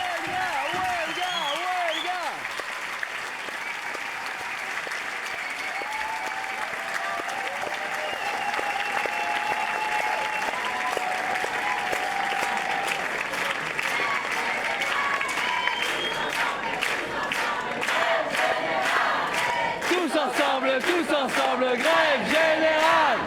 Tous ensemble, grève générale. Tous ensemble, y por eso, ensemble, grève générale. Tous ensemble, grève générale. Tous ensemble.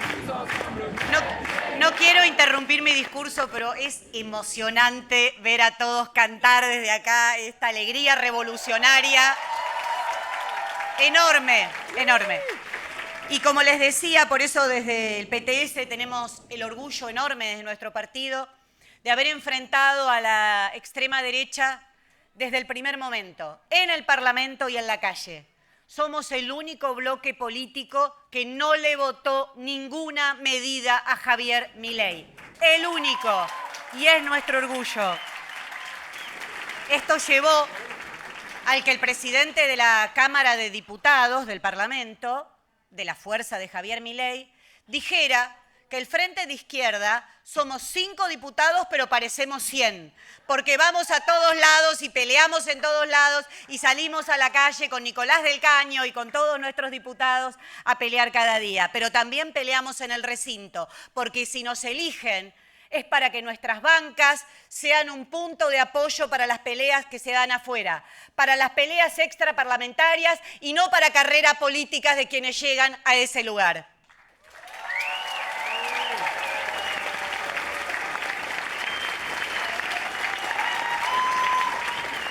Y nuestro orgullo también es haber estado en la resistencia contra Javier Milei desde el primer día, porque la represión es muy dura, entonces salir a pelear es enfrentar la represión. Tenemos un compañero del CEPROD, Centro de Profesionales por los Derechos Humanos, que es el centro de abogados que yo integro en Argentina, que perdió la visión de un ojo producto de la represión brutal. Muchos de nosotros hemos sufrido consecuencias en nuestros ojos, en el sistema respiratorio, heridas por participar de las movilizaciones. Pero nada nos va a hacer callar, nada va a hacer que perdamos nuestro compromiso y mucho menos aún aquellos que somos referentes de nuestras corrientes, de nuestros partidos. Si nos eligen como referentes, si nos eligen como diputados y diputadas, es para que estemos ahí en la calle y eso es lo que ha hecho que gran parte de la población tenga mucho respeto por la izquierda y mucho respeto por nuestra organización.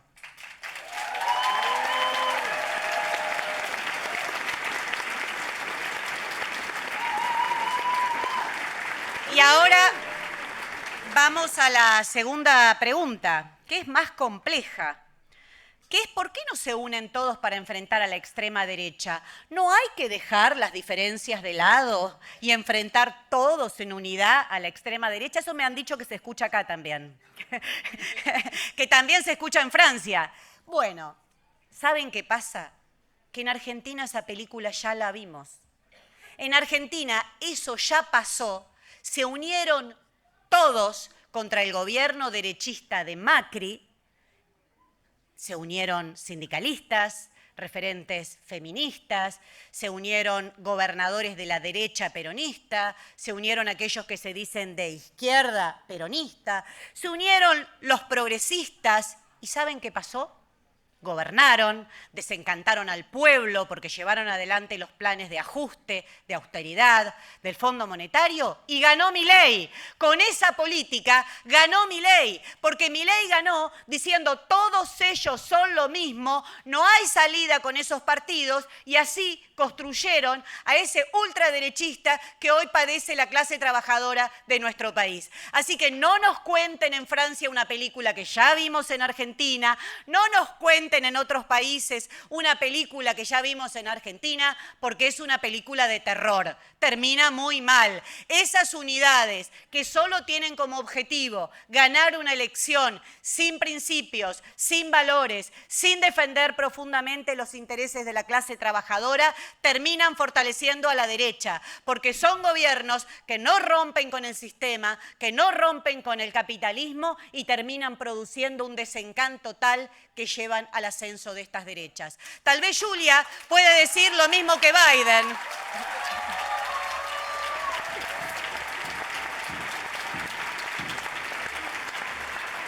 ¿No? Me va a decir, eso yo lo vi con Biden. También dijo que era distinto que Trump y volvió Trump con Elon Musk y toda la ultraderecha recargada. Así que es un debate interesante, es muy interesante que aquí nos lo pregunten porque es un debate que nos gusta darlo y nos gusta contar la experiencia porque la conclusión es que no hay alquimia electoral, no hay magia electoral que evite la lucha, que evite la organización revolucionaria, que evite pelear en la calle, que evite hablar con cientos y cientos de compañeros, de compañeras, de camaradas para decirles que nos tenemos que organizar y que tenemos que dar una pelea en común y que esa pelea es en los sindicatos, es en los centros de estudiantes, porque es la única manera de derrotar a la ultraderecha, a la derecha y a todos los enemigos de la clase trabajadora.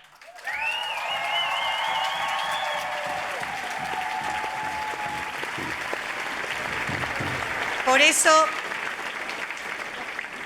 desde nuestro partido, mientras damos pelea en el Congreso, damos pelea en las calles, también le damos mucha importancia con contar con una editorial marxista, la más importante en lengua castellana para difundir nuestras ideas, con tener una red de diarios, que muchos de los que están acá integran la red de la izquierda diario, porque eso nos permite pelear por la conciencia de millones, nos permite pelear por nuestras ideas, nos permite sembrar esa semilla que nos hace soñar con que la revolución socialista puede ser posible y que no siempre tenemos que pensar en ser grupos de presión de otros proyectos. Me parece que es muy importante todo eso que estamos haciendo y desde nuestro partido también quiero señalar, porque es una de las grandes discusiones que tenemos ahora, que estamos poniendo toda nuestra fuerza para construir una fuerza orgánica de la clase trabajadora, por recuperar los sindicatos de las manos de esas dirigencias burocráticas que no quieren pelear contra Milei, como antes tampoco querían enfrentar al gobierno peronista cuando ajustaba, porque nadie lucha contra su propio gobierno. Entonces, creemos que es un gran momento para que con toda esta energía que tenemos peleemos por ganar los centros de estudiantes, organizar al movimiento estudiantil, pelear por recuperar los sindicatos, porque es la única manera que vamos a poder derrotar los planes de austeridad, dirán ustedes, nosotros decimos los planes del Fondo Monetario y la ultraderecha con toda la burguesía.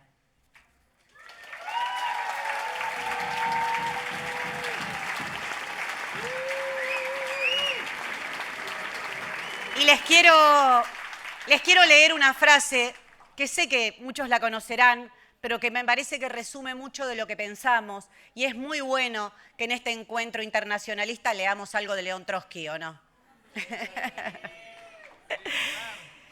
Queridos amigos, no somos un partido igual a los demás. No ambicionamos solamente tener más afiliados, más periódicos, más dinero, más diputados. Todo eso hace falta, pero no es más que un medio. Nuestro objetivo es la total liberación material y espiritual de los trabajadores y de los explotados por medio de la revolución socialista. Y en eso estamos, en eso está la fracción internacionalista y en eso están cada uno de nuestros partidos que integran la fracción internacional.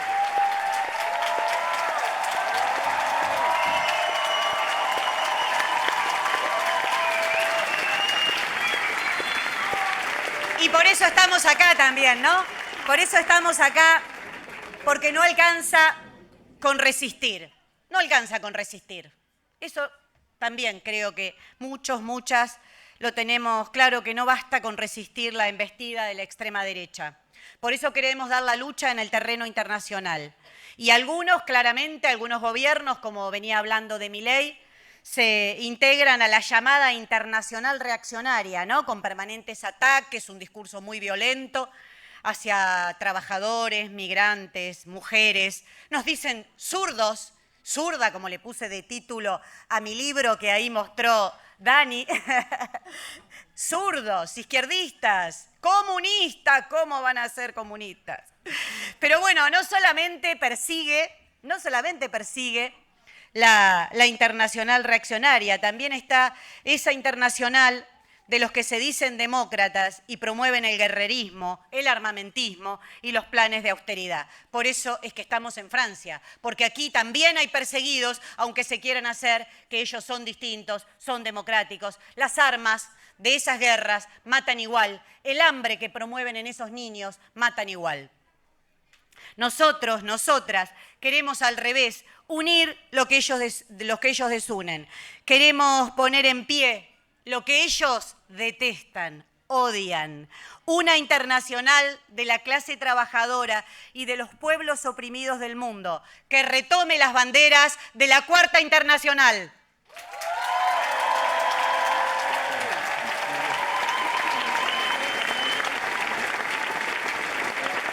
Es así, camaradas.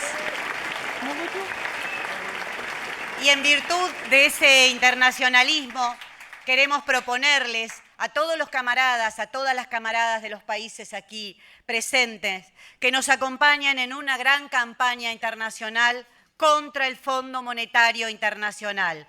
Argentina y todos los países oprimidos sufrimos la presencia del Fondo Monetario Internacional, que tiene un total poder de veto. Ustedes saben que lo que nosotros podemos discutir en el Parlamento de la Argentina luego es enviado a las oficinas del Fondo Monetario Internacional en Estados Unidos y deciden si eso se puede hacer o no. Si se puede aumentar una jubilación o no. Si se puede aumentar el presupuesto educativo o no. Eso se decide en Estados Unidos, en el Fondo Monetario. Bueno, Francia también la tuvo Christine Lagarde, que ayudó mucho a otro derechista, sí, la conocemos. No voy a hacer chistes porque no me dejan, pero la conocemos a Christine Lagarde. Entonces, ante todo a los camaradas de Francia, pero también de todos los países presentes, le pedimos que nos acompañen en una gran campaña por decirle fuera al FMI, fuera al Fondo Monetario, y que tomen la campaña por la condonación de las deudas de Argentina y de todos los países oprimidos en sus manos. Necesitamos que nos ayuden con eso. Nuestro país no tiene salida con la bota del Fondo Monetario y hoy esos préstamos del Fondo Monetario son los verdaderos mecanismos de dominación que usan sobre países como Argentina. Así que esto es un pedido que traigo en virtud de esta gran jornada internacionalista que estamos construyendo hoy.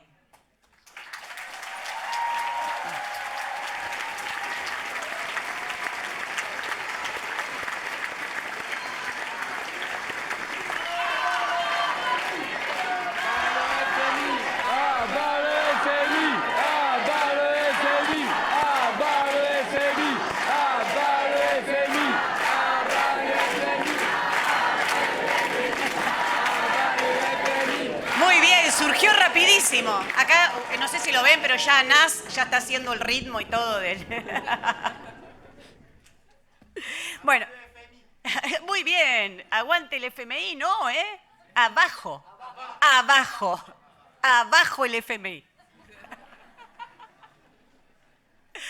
Bueno, solo para terminar, y como les decía que para con resistir no alcanza, quiero decirles algo que con mis camaradas referentes del PTS en el Frente de Izquierda decimos en cada oportunidad que tenemos. Aprovechamos los espacios que nos dan gratuitos, los pocos que quedan en las campañas electorales, para decir que nosotros, nosotras que nos ven en cada lucha, nos ven en cada pelea, no ocultamos que somos anticapitalistas, que somos socialistas, que creemos que de verdad hay que cambiar este sistema de raíz. Lo decimos abiertamente, por eso nos dicen zurdos, por eso nos atacan, pero creemos que es una gran bandera a levantar y que todos y que todas tenemos que decirlo directamente, sí. Somos anticapitalistas, somos socialistas, somos comunistas y queremos transformar esta sociedad de raíz. Queremos pelear por un nuevo orden donde la economía no se piense para la ganancia de unos pocos multimillonarios que bajo su tiranía hambrean a millones, le quitan derechos a la clase trabajadora, sino que toda la economía pueda ser planificada según las necesidades sociales. Y miren, en Argentina ponemos un ejemplo. Argentina es una gran productora de alimentos, pero la población pasa hambre. Pero la mayor parte de los niños no recibe todas las comidas diarias. En este mundo capitalista, el 30% de la comida que se produce a nivel mundial se tira la comida. Bueno, nosotros, nosotras queremos transformar la sociedad de raíz porque no vamos a aceptar que eso es algo natural y que lo tenemos que aceptar así como está. Otro de los temas que nosotros siempre tomamos, denunciamos, hicimos un estudio muy grande en Argentina, es la jornada de trabajo. Sabemos que aquí en Francia algunos trabajan menos horas, pero que también crece el trabajo precarizado en Francia y en todo el mundo. En Argentina, nuestros economistas de la izquierda diario hicieron un estudio. Estudiaron las 12.000 principales empresas. Solamente bajando la jornada laboral en esas 12.000 principales empresas a 6 horas, que en Argentina tenemos una jornada de 8, 5 días a la semana, se podrían generar 1.200.000 puestos de trabajo con derechos, con un salario que alcance para vivir y 1.200.000 familias que hoy no tienen trabajo o tienen trabajo precario podrían acceder a él. Pero claro, nadie quiere hacer esto porque repartir las horas de trabajo entre ocupados y desocupados, entre ocupados y precarizados, implica afectar los intereses de los capitalistas. Por eso, la fuerza que tenemos que construir tiene que ser profundamente anticapitalista capitalista para que esté decidida a atacar esos intereses de las grandes multinacionales, de los grandes empresarios que saquean nuestros países y que saquean a la clase trabajadora.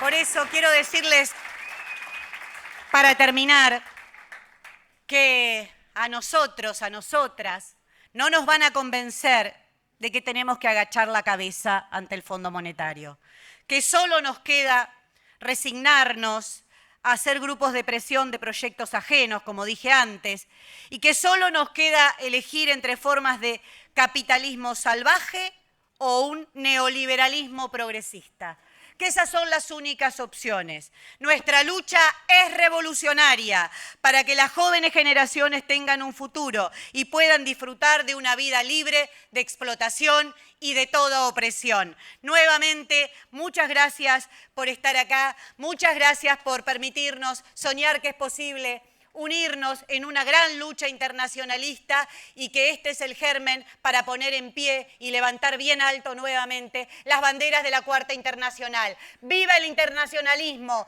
¡Viva la clase trabajadora! ¡Y viva este enorme encuentro que hemos hecho hoy! Gracias, muchas gracias.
Les camarades, je profite pour vous dire que Myriam nous a fait le plaisir de passer avec quelques jours avec nous ici à Paris, avec l'engagement de revenir encore une fois, mais que nous allons encore avoir une nouvelle rencontre avec elle lundi dans une échéance organisée par le CAGE, donc où il y aura Myriam et Elsa, pour discuter de qu'est-ce que c'est que d'être avocat et révolutionnaire dans cette société. Ça se passera à l'AGK lundi à partir de 19h.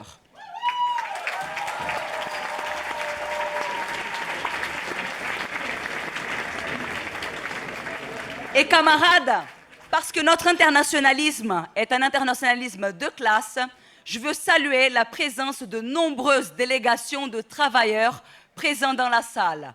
Les cheminots, les travailleurs de l'RATP, de Keolis, de Transkeo, de Geodis, de l'aéroport de Roissy, des agents du nettoyage qui ont participé à la grève victorieuse d'Honnête,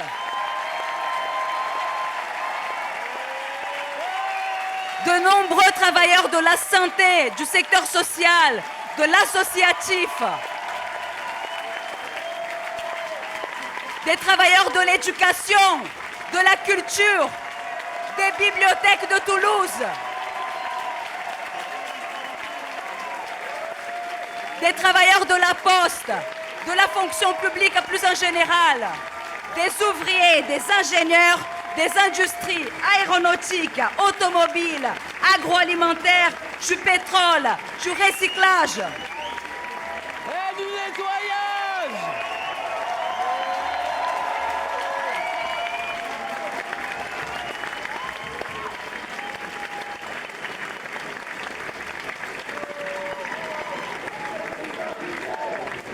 Et les camarades, parmi toutes ces délégations, je voudrais attirer votre attention sur celle des camarades cheminots du centre de triage du fret du Bourget qui sont en grève reconductible depuis plusieurs jours contre des suppressions d'emplois. et la dégradation de leurs conditions de travail. Et vous inciter à contribuer avec leur caisse de grève.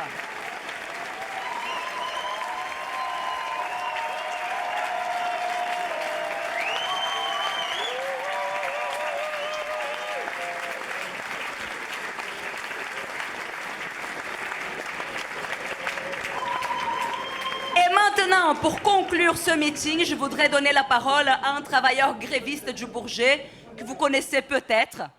Il a été candidat à la présidentielle de 2002 et figure de toutes les luttes qui ont traversé ce pays depuis 2016. Il est aujourd'hui le premier responsable politique poursuivi pour son soutien à la Palestine, pour lequel il passera un procès aux côtés d'un autre camarade le prochain 18 juin pour apologie du terrorisme. Il est porte-parole de RP, Anas Kazib.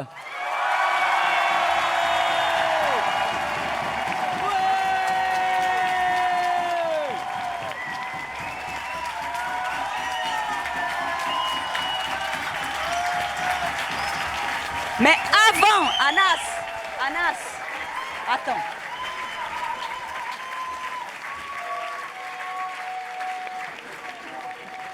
Mais avant qu'on puisse passer à son intervention, je voudrais vous inviter à contribuer avec la cagnotte qui sert à payer les frais de justice liés au procès des camarades et surtout vous proposer de lever haut et fort les pancartes que vous avez trouvées à l'entrée ou sur vos chaises pour qu'on témoigne de tout notre soutien aux camarades qui vont passer un procès dans les prochains jours.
Charenton, est-ce que ça va?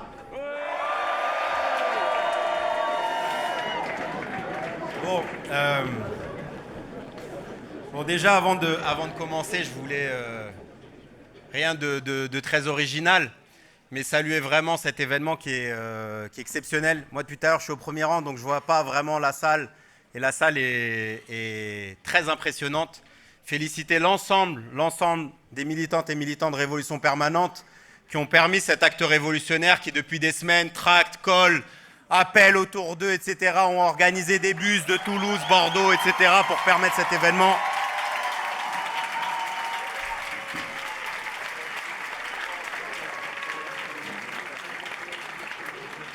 Dire que c'est un événement aussi qui est assez incroyable. Je pense qu'on tirera les bilans et on en discutera encore dans les jours à venir, mais moi, je n'ai pas connaissance d'organisations politiques, à gauche notamment, qui, en dehors de toute lutte de classe, en dehors de toute élection, fait des meetings dans 2 salles différentes où il y a plus de 2000 personnes, des jeunes, des délégations ouvrières, en live, suivis dans plus d'une quinzaine de pays au monde où depuis tout à l'heure je reçois des messages sur Instagram de camarades qui sont en train de regarder depuis le Mexique, depuis l'Argentine, depuis le Chili, le meeting.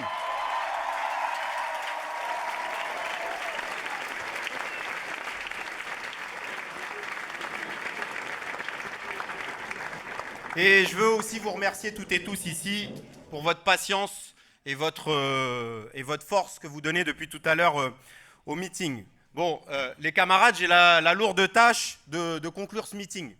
Ça fait quelques jours que je prépare mon intervention et je me disais, mince, j'ai quand même 2 défis. Le premier, c'est de vous enjailler après toutes ces interventions de grande qualité. Après Myriam Bregman quand même, du bruit pour Myriam.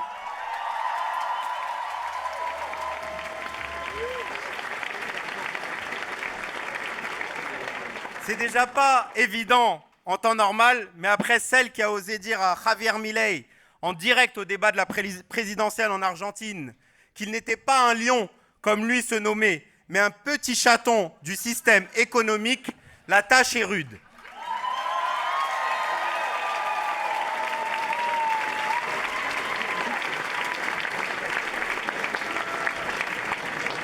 Je vais traduire pour Myriam parce qu'elle ne comprend pas le français.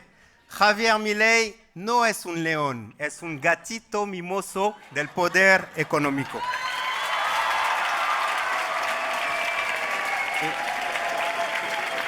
Perfecto.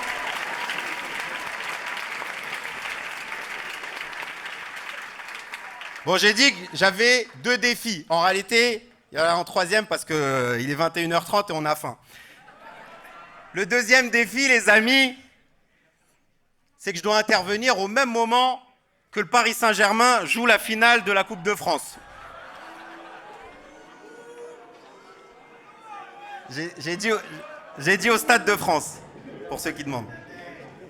Il y a quelques années, pourquoi je vous parle du Paris Saint-Germain, les amis? Parce qu'il y a quelques années, jamais un soir de match, vous auriez pu m'amener dans un événement politique.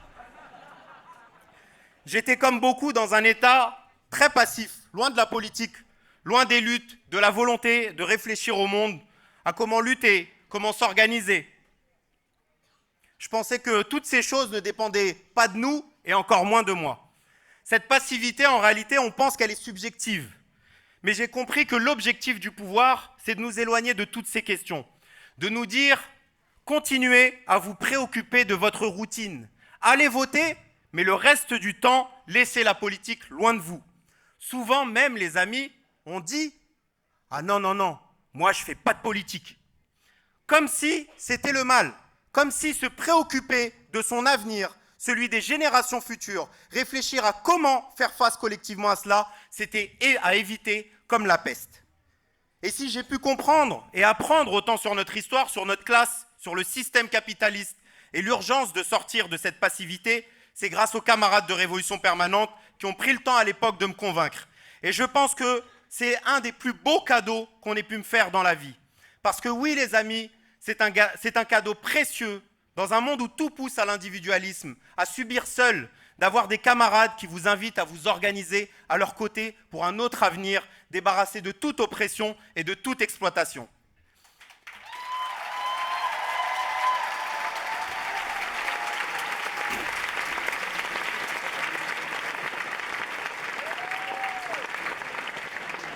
Donc, j'espère que mon intervention aussi, ce sera un cadeau pour vous, pour le Hanas que j'étais il y a 10 ans en arrière et qui jamais aurait pensé être un jour porte-parole d'une organisation révolutionnaire et parler dans un meeting de plus de 2000 personnes aujourd'hui.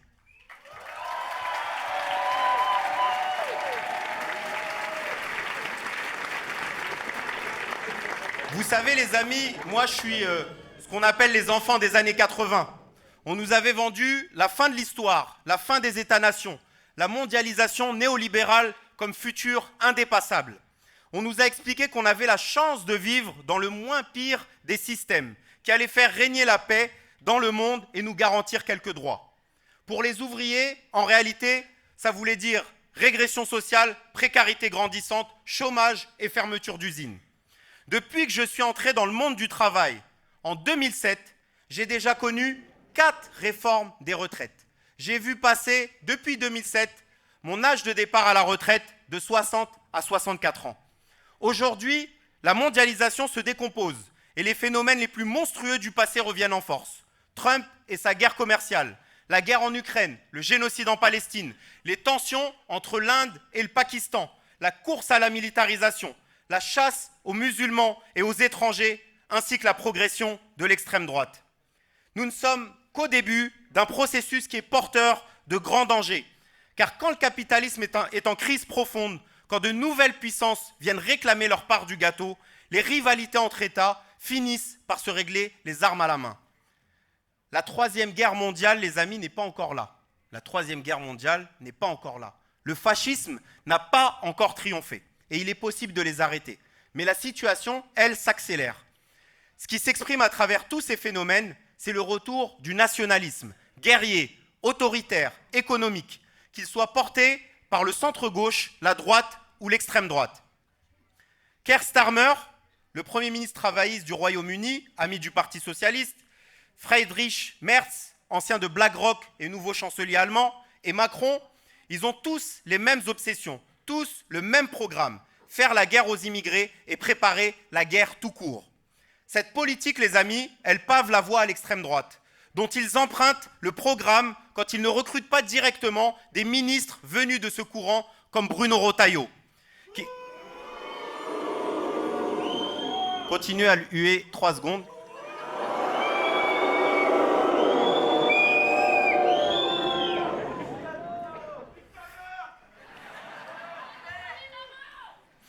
Bruno Retailleau qui est en train de lancer une nouvelle offensive islamophobe quelques semaines seulement après l'assassinat raciste et islamophobe de Aboubacar Cissé. En 2017, quand Macron est arrivé au pouvoir, les amis, en 2017, il y avait 8 députés du Rassemblement national. 8 députés RN en 2017. 8 ans plus tard, ils sont 126 députés du Rassemblement national. Ça, les amis, ce n'est pas un barrage, c'est une autoroute. Mais ce qui unit les dirigeants impérialistes et les dirigeants d'extrême droite qui prospèrent dans le monde, ce n'est pas juste d'être des réactionnaires, c'est la volonté de défendre de façon brutale les intérêts de leur État et de leurs entreprises contre leurs rivaux, contre leur population et contre les minorités qu'ils érigent en bouc émissaire. Tous ces dirigeants ont d'ailleurs un point commun, leur soutien inconditionnel au génocide en cours depuis 1 an et demi. Quand un allié stratégique comme Israël est attaqué, quand leurs intérêts sont en danger, il n'y a plus de droit international. D'ailleurs, le seul droit que reconnaissent les États capitalistes, c'est le droit d'écraser toutes celles et ceux qui remettent en cause leur domination.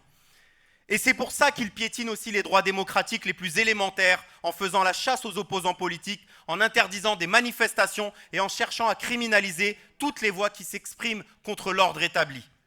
Hier, c'était des syndicalistes contre les retraites, ou des jeunes de quartiers populaires pour la mort de Naël. Aujourd'hui, des soutiens à la Palestine, et demain, ça sera tous les opposants à leur discours patriotique et à leur guerre.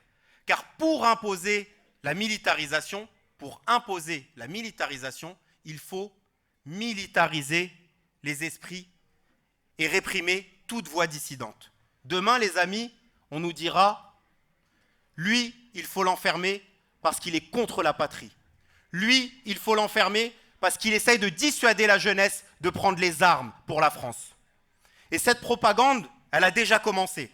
Sur tous les plateaux télé, des politiciens réactionnaires et des généraux de l'armée française défilent pour nous convaincre de travailler jusqu'à 67 ans et de payer le réarmement. Par exemple, Alain Minc, ami et conseiller de l'ombre de Macron, a plusieurs idées. Du coup, je vous propose ici de faire, comme fait l'INSEE, un sondage pour voir si les idées d'Alain Minc vous plaisent. Est-ce que vous êtes d'accord ? Vous n'avez pas encore entendu les idées. Donc, Alain Minc a une première idée. C'est de prendre directement dans vos comptes épargne et de vous rembourser plus tard. Est-ce qu'il y en a qui sont pour ? Bon. Cette idée ne vous plaît pas beaucoup, mais Alain, il a de la ressource. Sa deuxième idée à Alain, c'est de doubler l'impôt sur le revenu et pareil, de tenter de vous rembourser plus tard. Donc en gros, si vous payez 1 500 € d'impôt sur le revenu en 2025, vous en paierez 3 000 et peut-être il vous remboursera. Il y en a qui sont pour ? Bon, visiblement, vous n'êtes pas très patriotes dans cette salle. Du coup, les amis, ils ont quand même d'autres techniques. Parce que pour convaincre les gens comme vous, ils prennent le soin d'enrober ces discours dans un autre papier cadeau. La défense de la paix. La défense de la paix. Si on achète pour des dizaines de milliards d'avions de chasse, de tanks, de missiles longue portée, de drones, de fusils, c'est pour la paix. On nous fera travailler plus longtemps pour la paix. On prendra nos économies pour la paix et demain, on fera la guerre pour la paix. Aujourd'hui, beaucoup pensent qu'il est possible de s'en tirer, d'esquiver. Beaucoup disent, de toute façon, je n'irai pas faire leur guerre, moi. Je ne ferai pas un sondage ici, les amis. mais je pense que personne dans cette salle a envie d'aller se battre. Aujourd'hui, le rejet de la guerre est même un obstacle pour les puissances impérialistes qui aimeraient avancer plus vite sur leur plan. Un historien disait « Faire la guerre ne va jamais de soi, même pour les États les plus puissants. Il faut convaincre, mobiliser, donner du sens à la violence. Donner du sens à la violence. » Mais il ne faut pas sous-estimer à quel point les événements et les pressions politiques peuvent s'accélérer, les amis. Comment les États peuvent nous précipiter vers la guerre. Et en cela, l'exemple de la Première Guerre mondiale est plus qu'éclairant. Écoutez bien cette anecdote qui est une anecdote vraie et historique. Le 23 juillet 1914, le petit journal quotidien important de l'époque titrait « La paix est encore possible. L'Europe retient son souffle mais refuse la guerre. » Le 23 juillet 1914. 5 jours plus tard, les amis, la Première Guerre mondiale débutait. 5 jours. Avant, la paix est encore possible et l'Europe refuse la guerre.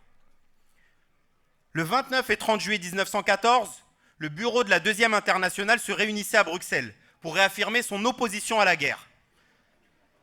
Et là encore, 5 jours plus tard, le Parti social-démocrate allemand, le principal parti de l'Internationale, votait les crédits de guerre. On dit que celui qui ignore l'histoire est condamné à la revivre. Une des leçons des grandes boucheries du XXe siècle, c'est que si on n'est pas profondément internationaliste aujourd'hui, on sera nationaliste demain, de gré ou de force.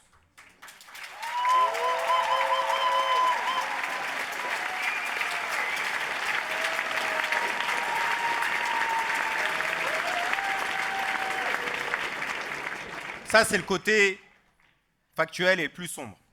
Mais l'histoire, elle nous enseigne autre chose.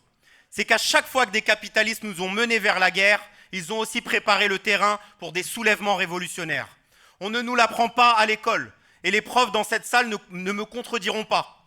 Mais ce sont ces processus qui ont arrêté la Première Guerre mondiale, la révolution russe et la révolution allemande. Et je veux d'ailleurs rendre ici hommage aux mutins allemands de Kiel, qui le 3 novembre 1918 ont refusé l'offensive suicide de leur état-major contre les navires anglais, déclenchant par la suite la révolution allemande et s'organisant dans des conseils ouvriers directement inspirés de la révolution russe un an avant.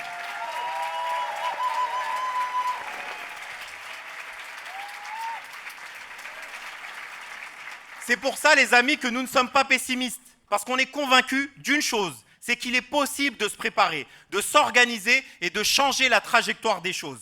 Que la classe ouvrière et la jeunesse ont ce pouvoir. Mais pour cela, lutter dans chacun de nos pays ne suffit pas. Tous ici savons une chose, c'est que sans l'unité dans la lutte, rien n'est possible. C'est valable pour la moindre grève dans une entreprise. Et tous les camarades grévistes de Géodis, de la RATP, de la SNCF peuvent en témoigner. Sans unité, il n'y a pas de victoire possible.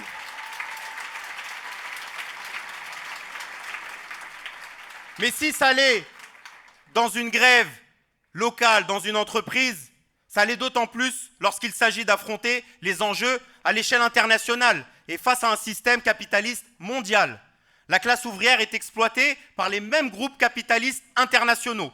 Je suis cheminot sur le triage du Bourget. Chaque jour, nous faisons passer des trains qui transportent des marchandises produites par les prolétaires aux 4 coins du monde. Eux et nous faisons tourner le monde et c'est ensemble que nous devons lutter.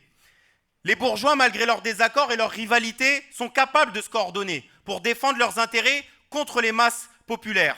Vous les voyez à Davos, au G20, dans de nombreux voyages diplomatiques quotidiens, à l'image récemment de Donald Trump dans les pays du Golfe.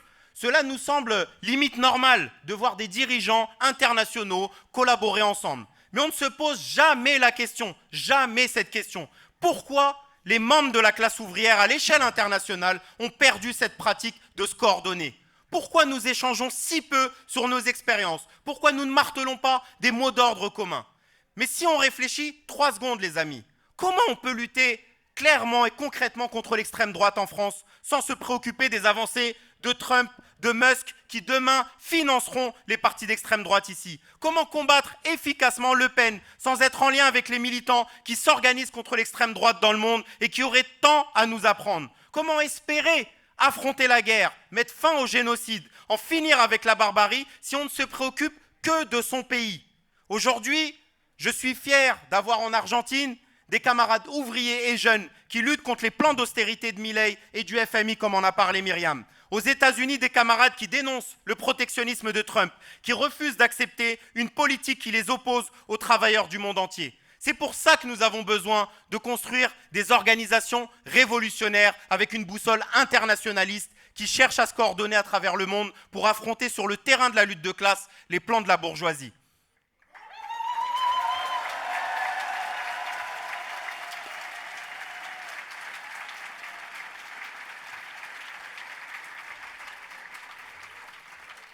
Trump, Milei, Elon Musk, Meloni, tous veulent incarner un nouveau nationalisme. On doit leur opposer un nouvel internationalisme.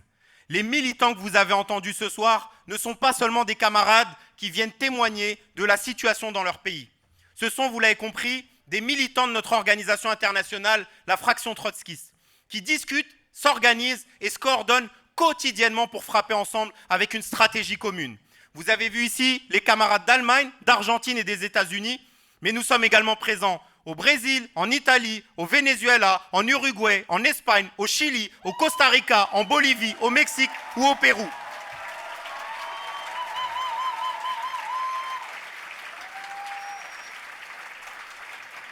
Nous ne cherchons pas seulement à construire un parti en France qui se préoccupe uniquement des questions nationales. Nous voulons construire une organisation qui se préoccupe du sort de l'humanité tout entière, qui cherche à construire une alternative à l'échelle internationale à la barbarie du système capitaliste. Et c'est important d'insister là-dessus parce que ça, les amis, ce n'est pas la norme. Le nationalisme, il contamine aussi la gauche et le mouvement ouvrier. Et si nous ne dénonçons pas dès aujourd'hui ces discours, demain, ils auront encore plus de poids, parce que oui, l'impérialisme a besoin d'une aile droite, mais aussi d'une aile gauche pour avancer. Je vais vous lire quelques citations récentes de la gauche française pour que vous voyez le fond du problème. Investir dans la défense, c'est investir dans la défense de nos idéaux. Je ne vais pas vous faire trouver qui c'est, etc. Machin. On dirait du Macron. Mais c'est le Parti socialiste qui dit ça. Bon, c'est presque des cousins germains. L'Union européenne doit s'affirmer comme une force militaire. L'Union européenne doit s'affirmer comme une force militaire. Mais tu te dis, mais qui a dit ça? François Fillon? Bruno Retailleau? Non, les amis, c'est Europe Écologie Les Verts.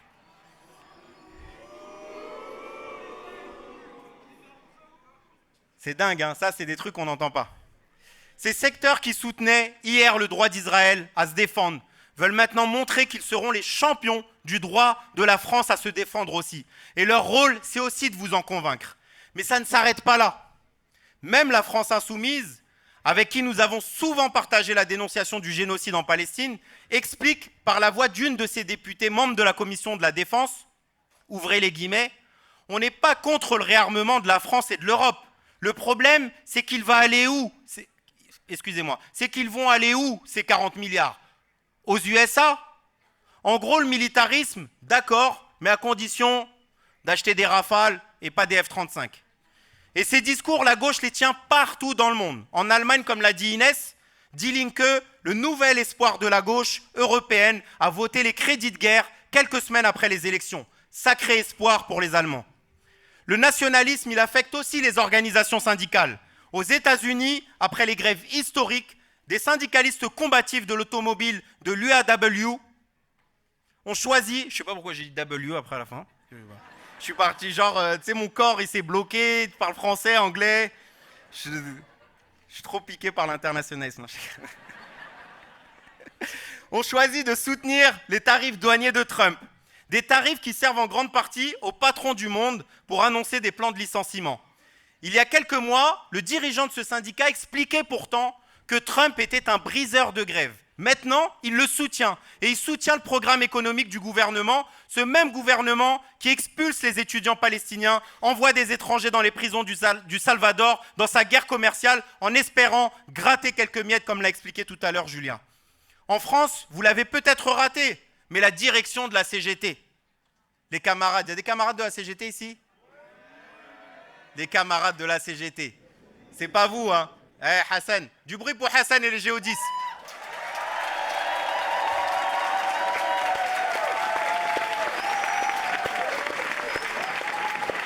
Parce que malheureusement, c'est ça la bureaucratie syndicale. C'est des militantes et des militants de combat, de valeurs sur le terrain qui charbonnent au quotidien pour obtenir des améliorations de leurs conditions de travail et de salaire. Mais des organisations syndicales, c'est aussi des gens au sommet qui utilisent cette position, qui utilisent les heures et les heures que Hassan, que Christian Porta, les camarades de Neozer, les camarades de la RATP charbonnent sur le terrain, utilisent ce rapport de force-là pour essayer derrière de se positionner en protecteur des intérêts de la France. Et donc la direction de la CGT a annoncé sa première victoire depuis la défaite des retraites. De quoi s'agit-il? Eh bien de la mise en place d'une cellule de crise pour discuter de la riposte à la guerre commerciale de Trump, pour proposer leurs propres mesures protectionnistes. Voilà. Donc ça, c'est la victoire qu'a revendiquée Sophie Binet. Et vous voyez le problème. On a des syndicalistes de part et d'autre, côté Trump, côté français, qui au lieu de s'unir, d'appeler à l'unité des travailleurs, se rangent derrière leur propre bourgeoisie pour s'affronter. Et je le dis ici en tant que porte-parole de Révolution Permanente, mais également syndicaliste chez Sudrail depuis 10 ans. Ces discours ne font que jouer contre notre camp social. Cela sert à détourner la colère des travailleurs au lieu de les mettre en ordre de bataille pour lutter contre les plans d'austérité, contre leur propre bourgeoisie. Jamais nous ne pouvons accepter d'alliance avec le patronat contre les ouvriers du monde.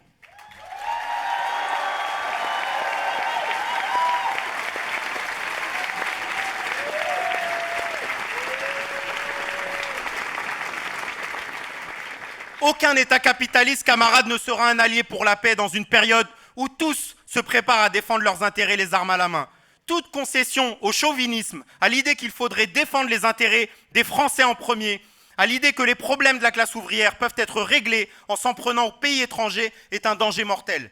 De la même façon qu'ils cherchent à nous diviser entre embauchés et intérimaires, sous-traitants et donneurs d'ordre, travailleurs français et travailleurs émigrés, le patronat voudrait qu'on ne lutte que pour les intérêts des travailleurs français, c'est-à-dire en réalité pour leurs intérêts à eux face à leurs concurrents. Évidemment, nous luttons pour les travailleurs de ce pays. Nous sommes de tous les combats nationaux de ce pays et toujours en première ligne. Nous sommes indignés par les plans sociaux, les familles jetées dans la précarité. Aujourd'hui, moi et mes camarades aiguilleurs au triage du Bourget, nous sommes en grève reconductible contre les suppressions d'emplois dans notre secteur.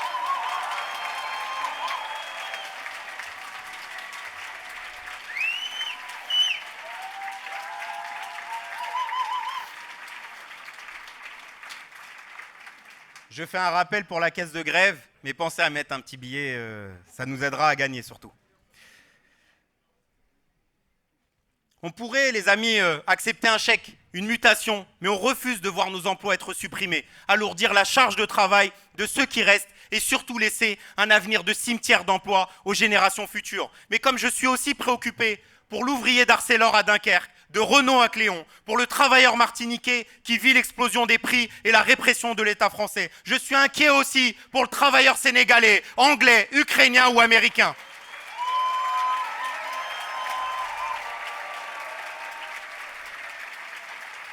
Je me sens 1000 fois plus proche d'eux, malgré les kilomètres, malgré les frontières, malgré nos langues, qu'avec le bon français Vincent Bolloré, qui a hérité de l'entreprise familiale, la transmet à ses enfants et participe tous à nous exploiter en France et à travers le monde. C'est pour ça, camarades, qu'on tient beaucoup à cette phrase défendue par les révolutionnaires pendant la Première Guerre mondiale. L'ennemi principal est dans notre propre pays. Et je le dis aussi,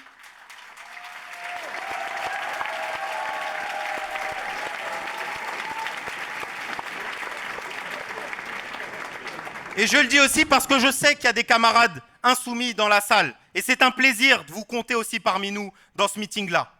Mais ces dernières années, on a souvent mené des luttes communes et on continuera à chaque fois que cela sera nécessaire. Mais on ne pense pas que cela justifie de mettre nos désaccords sous le tapis. Je crois même que c'est quand le danger est le plus grand qu'il faut pouvoir se parler franchement parce que nos erreurs peuvent coûter très cher. On ne peut pas défendre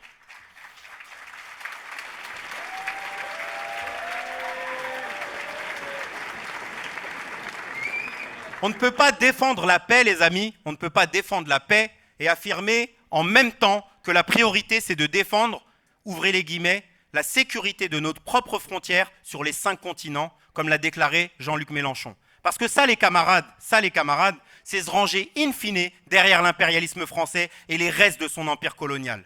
On ne peut pas...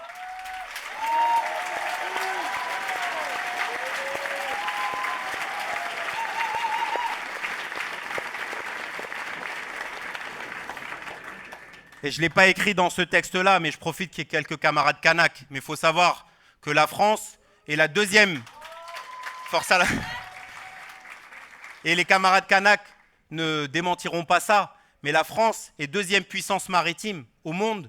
Pas, comme je dis, avec le port du Havre, de La Rochelle ou autre, mais grâce notamment à sa position stratégique dans l'océan Indien avec la Kanaki, grâce à sa position stratégique avec Mayotte, etc. etc. C'est-à-dire qu'il faut voir qu'à travers cette colonisation, il y a la défense des intérêts de l'impérialisme français. Et ce n'est pas possible qu'on accepte de dire qu'il faut défendre la France et sa présence dans les 5 continents.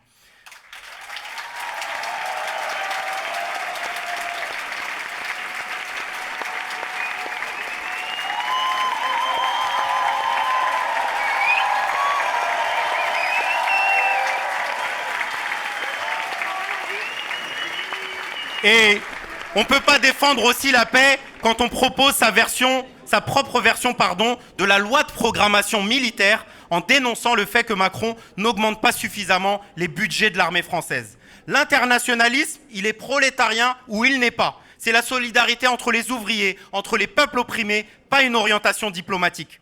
Et ça ne peut se construire que dans une lutte frontale contre les capitalistes de notre pays. Ce constat, il est important parce qu'il y a aussi de faux internationalismes qui circulent, qui vident ce mot de son contenu.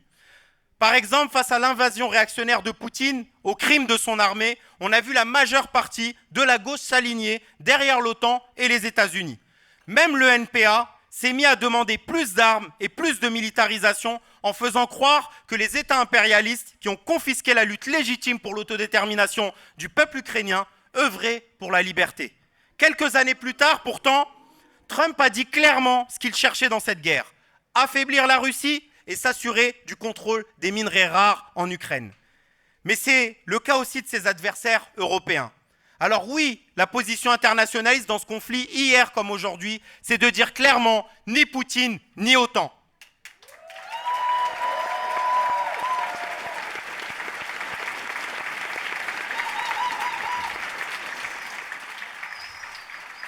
Alors, la solidarité internationaliste, sans une claire délimitation de classe, sans se tenir à distance des manœuvres de l'impérialisme. Il n'y aura pas d'autodétermination pour l'Ukraine sans politique ouvrière indépendante. Ce constat, il est valable aussi pour l'idée que Poutine et Xi Jinping seraient des alliés contre l'impérialisme. Non, les gouvernements des BRICS ne dessinent pas une alternative anti-impérialiste.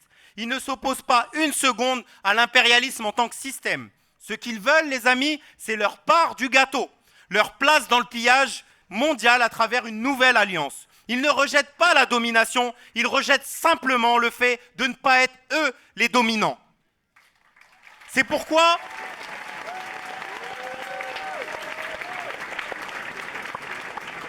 camarades, il faut être clair. Il n'y a pas de camp progressiste entre les impérialismes et les grandes puissances. Le seul camp progressiste, c'est le nôtre, celui des travailleurs de la jeunesse et des classes populaires en lutte contre ce système. Certains pensent que le nationalisme empoisonne notre classe et que c'est indépassable. Pourtant, ces derniers mois, des millions de personnes ont manifesté dans le monde contre le génocide, se sont mobilisées dans leurs facs, se sont mises à boycotter McDo, Carrefour, Starbucks, Coca-Cola pour frapper au porte-monnaie les entreprises complices. On a vu des travailleurs de la santé du monde entier se solidariser avec les Gazaouis, entrer même parfois en grève de la faim. On a vu des dockers en France, au Maroc ou en Grèce dénoncer et refuser de participer au transport d'armes vers Israël.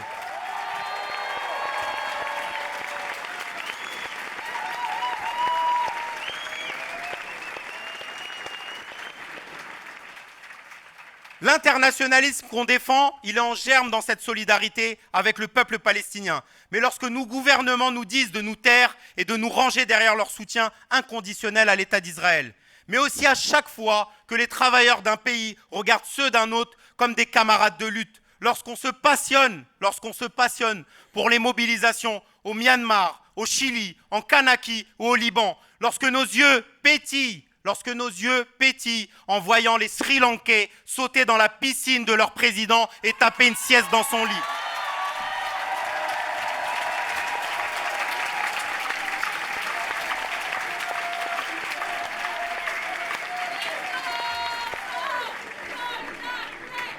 Moi, j'ai abandonné les slogans. J'ai vu que...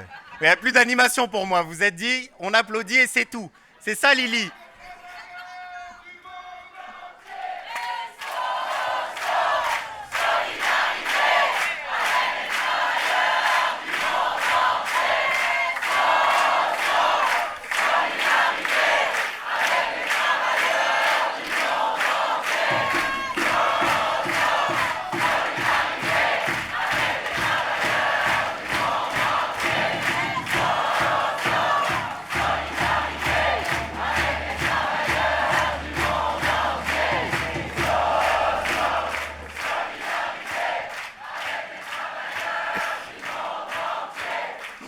Vraiment, les gauchistes, c'est soit tout, soit rien, quoi. Soit... Mettez un petit peu. Bah, les amis, donc je parlais des Sri Lankais et on se dit vraiment à quel point la classe ouvrière est merveilleuse et pleine de ressources. Quand la classe ouvrière se soulève dans un pays, elle fait systématiquement tache d'huile. Rappelez-vous des printemps arabes, des printemps arabes, et comment ils ont diffusé une vague de révolte de la Tunisie à l'Égypte, en passant par la Turquie, l'Espagne puis la France. Rappelez-vous des Gilets jaunes et de la façon dont ce symbole s'est retrouvé en Algérie pendant le Hirak. Rappelez-vous comment la colère des prolétaires français a explosé en même temps que la colère en Équateur, au Liban ou à Hong Kong. Ce n'est pas un hasard, camarades, parce que notre classe est internationale. Elle vit sous le joug d'un système capitaliste international. Et sa crise a des répercussions internationales. Maintenant, imaginez qu'on se coordonne consciemment, qu'on s'organise entre travailleurs de tous les pays, que mon camarade Adrien Cornet, raffineur de Grand Puy, discute non seulement avec les travailleurs ougandais impactés par les projets de Total, mais avec les raffineurs de Petrobras au Brésil. Imaginez si une organisation révolutionnaire à l'échelle internationale pouvait compter plusieurs dizaines d'ouvriers des ports et docks et des aéroports à Rotterdam, à Marseille, à Athènes ou à New York. Comment nous pourrions immédiatement lutter de manière coordonnée contre l'envoi d'armes à Israël.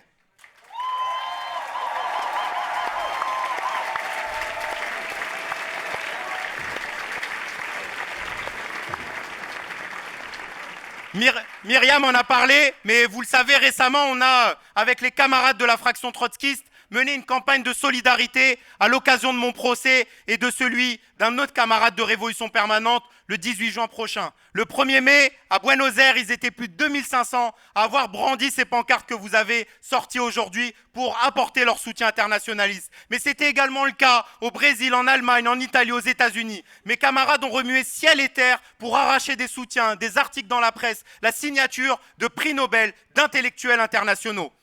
On veut faire, les amis, de ce procès, le procès de la criminalisation des soutiens du peuple palestinien, en France, mais aussi à l'international.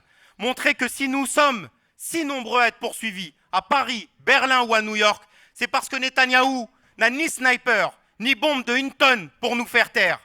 Alors ses amis utilisent la police et la justice pour ça, et on ne les laissera pas faire. Mais ça, ce n'est qu'un petit exemple de ce qu'on pourrait faire. On pourrait combattre l'extrême droite partout où elle est en train d'avancer. Proposer une alternative aux millions de travailleurs qui aujourd'hui sont influencés par l'extrême droite après les trahisons de la gauche. On pourrait devenir l'ennemi le plus redoutable de l'international réactionnaire qui la fasse reculer. On pourrait combattre leur préparation à la guerre dans nos lieux de travail et d'études et devenir le principal obstacle des plans des impérialistes et des militaristes en France, en Allemagne et au Royaume-Uni. On pourrait lutter contre le FMI, la dette qu'elle impose aux pays semi-coloniaux, coordonner les mobilisations qu'on a vues ces dernières années au Bangladesh, au Kenya, en Argentine. Et depuis la France, refuser de se placer dans le camp de Christine Lagarde contre celui des peuples opprimés.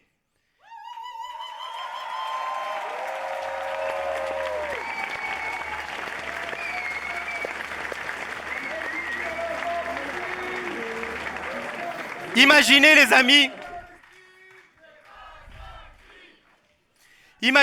amis si nous étions coordonnés à l'échelle européenne contre les stratégies de casse de nos acquis sociaux, plutôt que de subir les fameux discours qui expliquent que c'est une directive de l'Union européenne et qui nourrissent l'idée absurde que l'Union européenne serait un monstre au-dessus des États, un monstre au-dessus des États. Alors qu'en réalité, c'est un outil de coordination des principales bourgeoisies du continent, France et Allemagne en tête. Si les patrons n'aiment pas que les étudiants se lient aux travailleurs, que les travailleurs s'organisent ensemble, dans une même usine ou dans des grèves nationales, imaginez ce qu'ils pensent de l'idée que les travailleurs se coordonnent à l'international. La force des travailleurs, c'est la grève.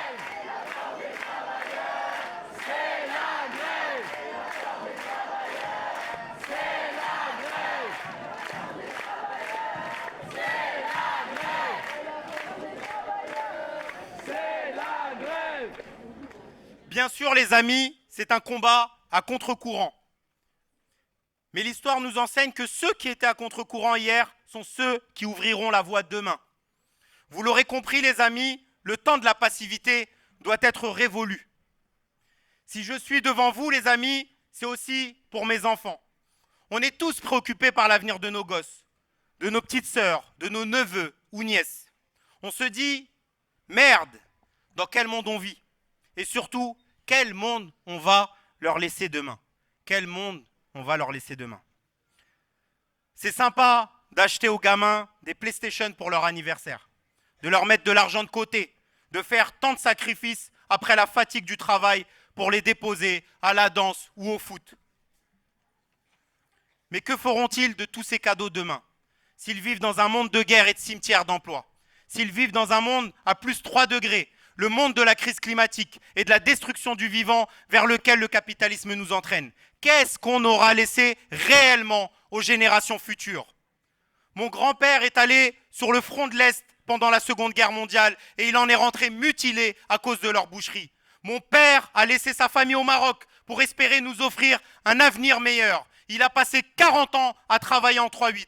Nos parents sont des héros.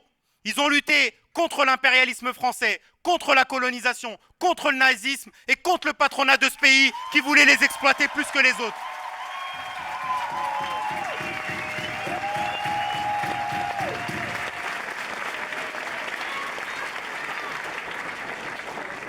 Ils nous ont pas acheté des PlayStation, mais ils ont tout sacrifié pour qu'on ait un avenir moins pire que le leur.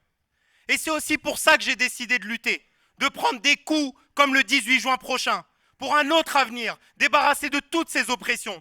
Et si j'en suis capable, avec un boulot et une famille, je pense ici qu'on en est tous aussi capables. Ce n'est pas une question de temps, ce n'est pas une question de temps, de disponibilité, mais une question de conviction, d'être convaincu de mettre de son temps pour changer les choses.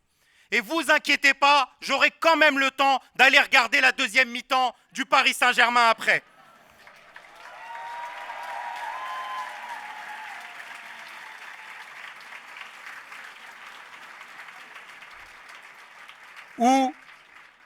Ou plutôt le résumé du match. Alors, je veux que vous compreniez que c'est un acte révolutionnaire que d'être présent aujourd'hui, de voir l'immensité des problèmes qui sont devant nous et de comprendre que nous sommes tous ici, la solution à ces problèmes. Je ne suis pas meilleur que vous, les camarades, et les camarades qui m'ont précédé non plus. Mais si nous sommes capables de penser et analyser le monde aujourd'hui avec une boussole de classe, c'est parce que nous sommes organisés, parce que nous sommes un collectif révolutionnaire à l'international qui s'enrichit mutuellement de toutes les expériences pour se préparer aux grands défis de demain. Mais nous ne pouvons avancer que si nous sommes de plus en plus nombreux. Parce que des organisations révolutionnaires, les amis, même avec beaucoup de volonté, même avec une stratégie juste, ne peuvent rien sans le nombre. même si nos ennemis ont d'énormes faiblesses, que les Macron, les Trump, les Bernard Arnault sont détestés, que les gens en ont marre de ce système, ils continuent malheureusement à être une force organisée contre nous, avec leur police, leurs juges, leurs organisations politiques, leurs milliardaires et leurs médias bourgeois. Sans leur opposer une force plus importante, encore plus organisée, structurée, qui compte des milliers de jeunes et d'ouvriers à travers le monde, ils continueront à gagner. Donc, chers camarades, et je m'adresse à vous toutes et tous pour ces dernières phrases de conclusion. Chers camarades, s'il vous plaît, ne sortez pas de cette salle comme si vous sortiez d'une salle de concert en vous disant « Ah, c'était vraiment sympa le meeting de Révolution Permanente ». Parce que je sais qu'il y en a qui vont dire « Ah, c'était vraiment sympa ». Alors, le PSG, il a gagné combien? Sortez de cette salle, les amis, sortez de cette salle avec la conviction profonde de vous organiser à nos côtés, de ne pas juste être sympathisants de Révolution Permanente et de la fraction trotskiste, mais d'en devenir des militants à part entière. À la fin de l'année, j'ai une grande nouvelle pour vous. À la fin de l'année, nous allons organiser une grande conférence de la fraction trotskiste au Brésil, avec des délégations de tous les pays pour discuter de la situation internationale et de nos expériences pour penser nos tâches dans la situation. Si avec 500 militants, les amis, nous avons réussi un tel meeting de plus de 2000 personnes, imaginez de quoi nous serions capables si tous ici, vous deveniez demain des militants de Révolution Permanente. Si demain, nous disions lors de cette conférence internationale au Brésil que Révolution Permanente a doublé de taille et compte encore plus de jeunes et de travailleurs dans ses rangs prêts à lutter pour changer le destin de l'humanité.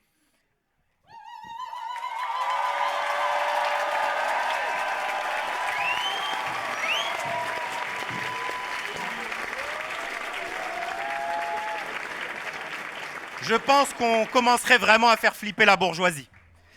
Alors, les amis, je vous dirai simplement ces quelques mots. Organisons-nous dans chaque pays, préparons-nous, n'ayons pas peur de défendre la perspective d'un monde sans guerre, sans frontières, sans exploitation, d'intervenir dans chaque combat avec une boussole, une stratégie, l'expérience de notre classe à l'échelle internationale. Pas seulement pour se défendre, pas seulement pour lutter, mais pour gagner. Merci à toutes et à tous.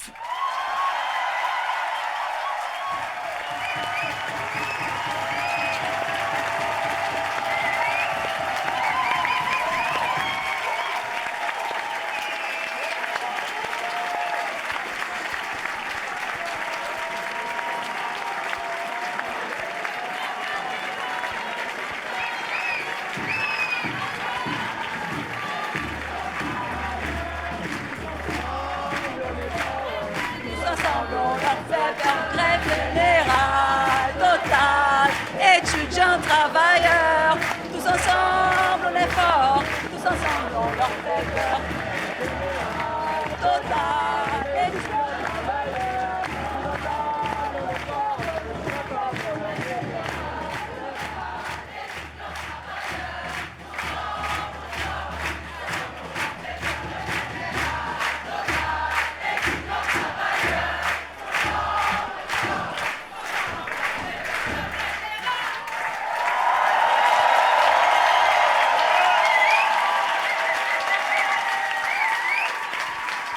Les camarades, 3 petites annonces pour finir. La première, c'est que si vous avez entendu les mots du camarade Anas Kazib et que vous voulez prendre contact avec Révolution Permanente, il y aura plein de camarades à la sortie et dans les tables pour que vous puissiez rentrer en contact avec nous. La deuxième, c'est que vous vous imaginez que cette immense échéance a un coût. Donc si vous voulez faire votre petite contribution, il y aura aussi la possibilité. Et le dernier mot, c'est que le combat ne fait que commencer. Donc demain, rendez-vous à 15h à République pour manifester pour la Palestine.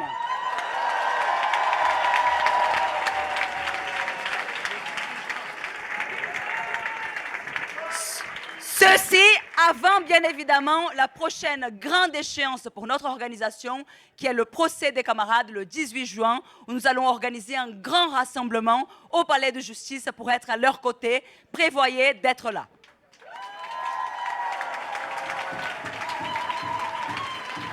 Et sur ce, c'est à midi, non? Midi 13h. Ça sera aux alentours de midi 13h, mais on vous précisera par la suite. Et sur ce, je voudrais appeler l'ensemble des intervenants à revenir à la tribune, parce qu'on doit quand même finir avec notre chant historique, avec l'international, avant de pouvoir passer à la soirée.